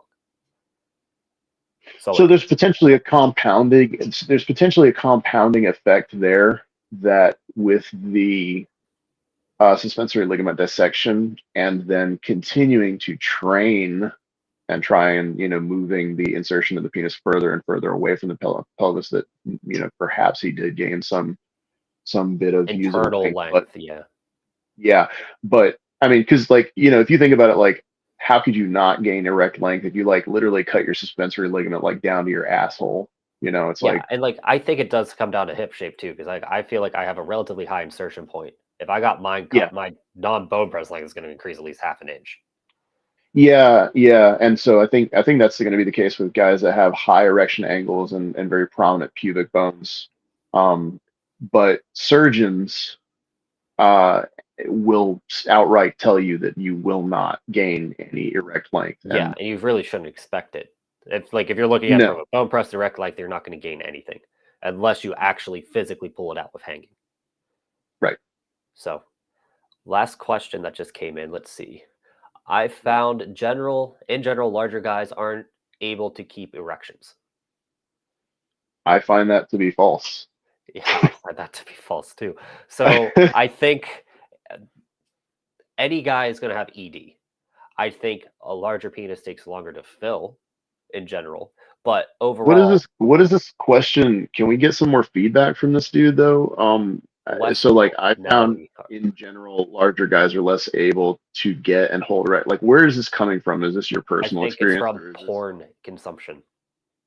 okay? So like just for my own soirees, there's just a notice where you see these very large guys being very spongy. Mhm. So like in my So I mean, experience, that's really complex though, right? Because I mean, yeah, like, if your job is literally just like sleeping with the most gorgeous women all the time, and like, I don't think a lot of people understand that like it's not spontaneous sex. Like you're on a sexual freaking experience he set. had. So like he would meet larger guys with softer than normal penises. Okay. I mean, I'm not going to try and refute that for everybody. I'll just say that's not true in my case. Yeah, it's not true in my case, but we're also chronically working but with we those. do PE, Yeah, yes, and that's the thing is that may be different. It may actually be that his experience is correct. and we're I also don't see athletes in our own rights. Like that's I do a true. relatively high amount of cardio. You are a world class power lifter, so Yeah, so let's assume that these larger guys have about an average instance of EQ issues as the normal guy does. You know, you could easily say that if they have, you know, I would say probably, in my estimation, just from my experience, and this is a complete total bullshit number, and don't anybody ever quote me on this, I would say that like the average person that's not doing PE that I know probably has 20 to 25% more erection quality that they could get if they started training it. And so I would say that, yeah, if you have a larger, you know, member and you are lacking in your EQ, you're not the healthiest and you're not optimizing that or doing anything with it. Yeah, maybe. So there's also a potential that they just have thinner tunicas, so they don't get as stiff, right? Because Yeah, like if they're that's bigger, something they're that, easier to yeah, stretch, and then it's just going to be more spongy in general. You notice yeah, this a lot with like the very large actors; they're just more spongy, and it could just because their tunicas are so much thinner that they're able to expand so much more. It was like kind of yeah. Well, self-limiting. a lot of those guys have to do intracavernosal injections of PDE5 inhibitors to even get, you know, an erection to begin with. Really? You Yeah, know, I'm like, dude, sure I've some of heard that like, info online or on the no, chat like I've room. heard like everybody knows who like Mandingo is, right? Like I've heard Yeah. that he is impossible. I've heard that he is fucking impossible to work with because he has to do PDE5 injection intracavernosally, and then he has like this ritual, this routine, like this like very well like outlined thing. Like he has to have like Heineken's, like, and like has to have like two of them, and it has to have like, you know, like a fluffer on stage or something like that. And it's literally like this whole ordeal just to get him ready to go to sleep with this girl on camera. And so that's the other thing that I would say is like if people are basing this off of like porn, then they have no idea what it's like to be on like a porn set, because it's very, very much like the antithesis of, it's like the least sexy thing that you could probably imagine. Yeah. And I'm not going to talk about why I know this, so don't It's ask. in defense, Mandingo is like 50 plus at this point. So like any recent seed, he's going to be on the decline. Yeah, I mean, yeah, I'm talking about like any I want to say that this has been a number of years ago. This could be 3 to 5 years ago that I ran You across first this heard whole about it. routine. Okay. Yeah, So because you know you always think like, oh my God, like what, you know, it'd be amazing to meet like, you know, Mia Malkova or whoever, like whatever, pick your favorite porn star, and you just be like raging hard or something like that. And it's like, no, apparently this shit's like really, really difficult. And like half of the talent of being a male porn star is just being able to just staying get erect. spontaneous Yeah. erections. Yes, and just staying erect for Well, ridiculously let's long think periods about of it. time. You have nothing but blind lights around you, a very cold room with 40 people in there with you. People are staring at you and shit. Yeah. And a camera right there. So yeah, it's Like not easy. all the For guys on sure. the forum, like all the guys on Reddit that talk about getting performance anxiety, like imagine, you know, imagine that and then having literally a whole house full of people just staring at you. So, It's probably a lot easier with the advent of OnlyFans, but you know, bruh, yeah, I don't know, dude, because even then, like, I find that taking a picture of my fucking dick is just impossible. it's a skill. I'm just gonna say that it's a It's skill. crazy. Like I've been doing it for 4 or 5 years now. It's not that hard for me. Getting a good Ben, one these days, since like I gained so much mass, very hard. yeah, But like getting a picture of me erect, not so hard. Ben So from Mailhanger was talking about that exact thing. Like he did some measurements and stuff. Like he did a nice progress report like a few weeks back, and somebody was saying something, you know, about like his girth measurement or something like that, and he was like, "Okay, I filmed this in one shot, and like, you know, staying hard with the fucking camera in my hand is like kind of hard, so you can piss off a little bit." yeah, It's no, I like, mean, just get a tripod, Ben. But yeah, trust me, it is a pain in the ass when I first started doing it. Um, real quick, let's see. It was about cell activation. Bell, I will touch on that in a month or two once I get more info on it. So we talked about this a bit off the stream, like in the chat, that if we stretch the cells more than the collagen, the cells will go crazy and pull a bunch of collagen. And that's what I'm trying to figure out. We don't have to go about into it now because it's almost 10 p.m. and I'm tired. But yeah. I mean, I think the long and short of that is that like in theory, yes, cell activation could be very potent for us, but we don't It's like, how necessarily the know fuck are we going to do it, first exactly. of all? Yeah, yeah. Like, Mechanistically, it's sort of like, how do you do that? yeah. So So I think that we're gonna fuck around with things like I think we already are fucking around with things that do modulate cell activation. I think that that's potentially one of the factors or one of the reasons why tunica release technique actually Yeah, works. and that's a different kind of methodology. So what I'm saying is like if you could physically stretch the satellite cells of your tunica, you will gain faster. How we can do that, I don't know. With release, we're doing different manipulations to cause the secretion of growth factors. So yeah, if there was some mechanism by which we could literally just directly perform that, that'd be awesome. yeah, that'd be great. But I do think that there is something to like RF ultrasound and tunica release when it comes to those kinds of things. So you think ultrasound might actually help? I do. I actually think it would help because it's one of those things that anytime that you are impacting or not impacting, God, it's late and my words are failing me. Yeah, we're gonna Anytime wrap that this up by 10. Yeah. Anytime that you are challenging the cell wall and its structure, um, you're going to run into some type of compensatory effect, some type of adaptation response. That's going to be right? like the main signal for growth. The problem is since we're dealing with Right. a stretchy pressure vessel, the You cells have are to not get through really going so to get much. Yes. stretched. So like that's what we need to figure out, in my opinion. But it might be an impossible task. It very well may be. But again, I think I mentioned this to you. I actually think that one of the biggest reasons that PRP works is because of the immense, like just the initial trauma of having that much fluid injected into your penis. I think it causes a massive amount of pressure on those cell walls, and so I think that the proprioception The is way just my off the chart. practitioner did it, there's a lot more PRP than you would expect. I don't think he separated the PRP from the low platelet count plasma, but Brandeis said his injections were about 8 milliliters. My practitioner did about 20. So that is just so much. Like, good God, that is just so much fluid. Okay, so 20 milliliters basically got me the same girth around as I am now, and about an inch or two shorter. So 8 milliliters really wouldn't do much, at least at my size. But for an average dude, 8 to 15 milliliters is going to get them basically erect. That's what I'm trying to even think of, like what you could. Okay, so like the volume of, like, I'm like looking around here, like the volume of like a highlighter, like the Yeah. Okay, that's probably like 20 milliliters ish approaching. Yeah. So like, But that's a remember, lot of most of the fucking tissue is not going to be blood. A lot of that's going to be Right. collagenous tissue. So like we're talking maybe 10 to 15 milliliters. So blood is actually not going to be the determining factor for max size. It's going to be just the blood pressure rather.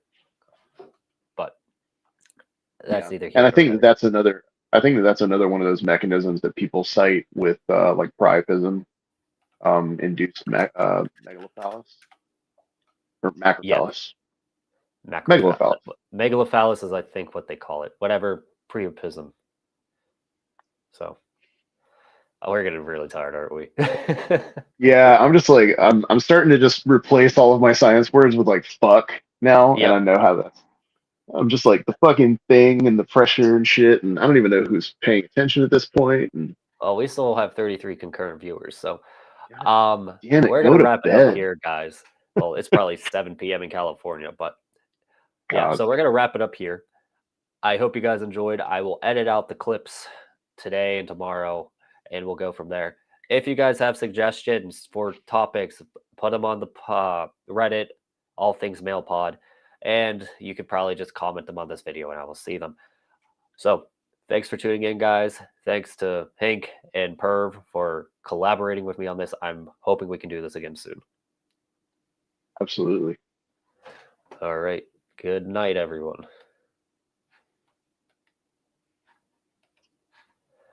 All right. We are done.